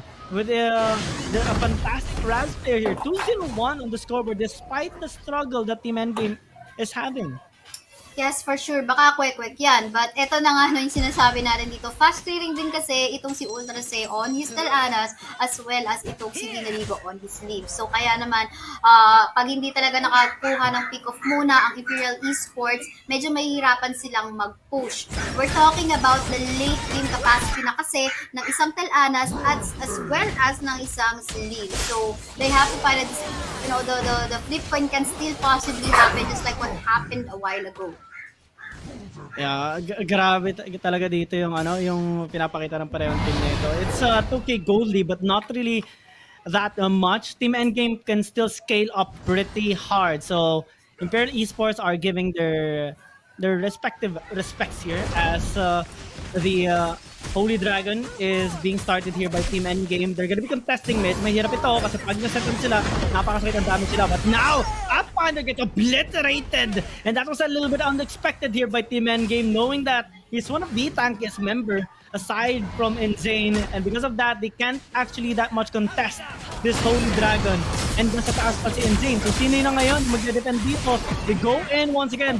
Sophia Nicole with a huge damage, but down 9 with a flank! And even if Sophia Nicole falls down, okay lang sa kanila kasi nakuha naman na si Dana and also they will get this Holy Dragon. Napakagandang backupan at sagutan at hindi pa nga tapos dahil si Tora din makakakuha ng kill up against Insane. Pero maganda yung ginagawa ni Kwek dito. 3-0-1 pa rin siya, di ba? Wala pa rin death. Even Little Anna is actually commendable. It just simply means that they have been positioning themselves very well. But yun nga lang, may kakulangan dito kasi matindi rin naman yung mga flankangan nitong si On Down 9. Just like now, susunod dito sa ilan ng Tora and that's just it. Yata. Yatar talaga. Red team tower has been Imperial destroyed. Esports making sure they get something out of anything. Talaga yung efficiency nila na maintain pa nila kahit parang that was a nice untargetable state brought by down 9 and muntik pa nga mamatay doon si Kwek. So an almost outplay rather as they are pathing towards the Dark Slayer right now, the Infinite Slayer rather. And pwede nila i-take ito. Walang makapag-contest for now kasi Team Endgame, they're busy defending mid, top, and bottom lane. And it's hard for them to contest objective kasi alam nila na pwede na ma-burst down si Pathfinder. Look at the damage coming from cross-score! Instant demolition on Kwek. And even Dana has was taken down by Tora. And dito, 3 members alive, Infinite Slayer down. They're gonna be pushing in the mid lane or make that all the lanes since andun naman yung Vera sa may bottom lane with Tora leading back of the waves. And look at top lane, getting demolished one tower at a time while Cross4 will spawn this Infinite Slayer in the mid lane to try and break down the base wide open of Team Endgame. There's nothing that they can do. They're going to be losing this inhibitor tower, might even lose some members in the process as they do desperately try to defend their base as Sophia Nicole takes out the tower. They have taken out 2 members as well, but can Kwek make the plays? The answer is not. He falls down and Team Endgame falls down, kneeling down to Imperial Esports as they take them down 3-0. Congratulations! Napakatinding labanan niyon. Grabe, ang init ng tactical fire dito ni Violet. Roll here and there, and then sasabog ka lang sa mga normal attacks niya. And grabe, we're talking about 2 marksman then sa composition ng Team Imperial Esports doon. So mamaya magkikita ang Kalasag All-Star at Imperial Esports in the best of 7 global ban pick mode mamaya sa ating Grand Finals. And of course, matindi rin naman pinakita ng Valiant Warriors as well as ng Team Endgame. But for the meantime, pick up muna natin yung post-game result. Yeah, let's check it out. Well, cross-score was a monster on that Violet for sure. Dito naman tayo whole game. That is fantastic knowing na tinatapatan niya si Kwek din kanina. And Kwek was a bit of a monster during the early game. 2-0-1 pa nga yung score niya, if I recall a while ago. And naging hassle lang talaga din yung mga plays na ginagawa dito ng Imperial Esports. And when they really get a lead, it's hard to take it away from them. When they knew that they can easily obliterate people, especially yun nga, double marksman sila, Oda and Crosscore, high synergy marksman, making sure they can take down those tanks. Ang hassle para sa Team Endgame. Yes, and again, though hindi makakaila din naman yung effort na nakita natin para sa side ng Team Endgame. Let's take a look at our smart plays from the game that we just commented over on, and ito yung mga plays ni Kwekwe kung saan he's really trying to find the targets that he wanted to, but nga lang, sometimes it will fail, sometimes it will not. Ito sa na-overextend naman si Sofia Nicole kasi sobrang early dito na hindi pa siya ganun kataas ang sustain niya as a Tachi. Yeah, sa umpisa medyo mahirap pa talaga pero ang naging goal niya is to attract people, make sure na siya yung targetin imbes na yung marksman nila. And napakalakas na rin kasi talaga ni Ode and cross-score yung late game. I mean, they're marksmen, so to scale up talaga sila. Team and game, their composition, even if they wanted to scale, hindi na nila nagawa gaano kasi nahirapan na sila sa sa macro control. Those tower takedown, those objectives na na-take dito ng Imperial Esports, it helps them in terms of economy. So kahit okay yung lineup dito ng Team Endgame, if they won't be able to take those objectives and equalize the goal, mahirap talaga. Yeah, and in here, ito na yung mga sagutan ng parehong teams but yun nga, it's very tricky kasi in terms of overall team play ng Imperial Esports, handa silang sumagot or magsuporta sa ka-teammates nila kahit hindi sila nasa support role. So, you can see yung blocking nila, making sure na, okay, my teammate's about to die, ako nang haharang dito, ako na bahala sa'yo. And yeah, very amazing plays in here. Dito sa top side, nakakita rin tayo ng mga alanganin plays na puro ambahan, and sometimes, pag nakakita tayo ng gano'n, hindi natin, nare-realize natin na, we're having so much time in here, hindi na tayo nakapag-farm and all that. So, ito pala, hindi pala nakakuha ng kill dun si Joker dun sa up against sa Tel Aviv, safe pa si Ultra Seidon. So, very interesting matchup, lalo na, again, double marksman. I think simula kahapon, ngayon tayo nakakita ng double marksman. Correct me if I'm wrong. Yeah, I mean, ngayon lang talaga nagkaroon ng mga ganitong klaseng trend din, and it's actually really fascinating to see, especially Imperial Esports along with the other team katulad ng Kalasag Allstars, making sure their compositions work, and both of them has secured 3-0 in the respective series today. So napakaganda na performance papakita nila. There's gonna be a messy, a jam-packed action na grand finals later, 7 p.m. By the way, guys, we'd like to remind you that we are gonna be restreaming para sa ating grand finals mamaya, para hindi tayo umabot sa para hindi maputol yung stream natin kapag nagbabakbakan na. We're just gonna be ending the stream after this and the streaming for the grand finals. So abangan nyo din yun, 7 p.m. yung ating designated time schedule for the grand finals of Imperial Esports versus Kalasag. Yes, and ito na yung winning moment ng Imperial Esports kung saan talagang binongga na si Crashcore. Makikita mo, rollover lang ng rollover dito. Talagang gonna go for that base target, and yeah, that was it. Congratulations pa rin, of course, sa ating mga players and teams dito. Although they did not make it, Valiant Warriors and Team Endgame, you guys are so amazing. You've made it to the top 4. You are here, so that's something you must be proud of. And the Kalasag All-Star, Imperial Esports, sila na magbabakbakan on the best of 7 match mamayang 7 o'clock p.m. So kung bago ka sa AoV or kung matagal ka na naglalaro, ito na ang panahon para tunghayan mo ang isa sa mga magiging parte ng history ng ating national team selection para sa SIBOL2022 for ArenaofValor. So, ayan, syempre shoutout din pala sa ating mga manonood dito. Ayan, si Ultra Say nagko-comment na dito. Salamat. Ang ganda, no? Very sport yung mga ating mga nalaro dito, right?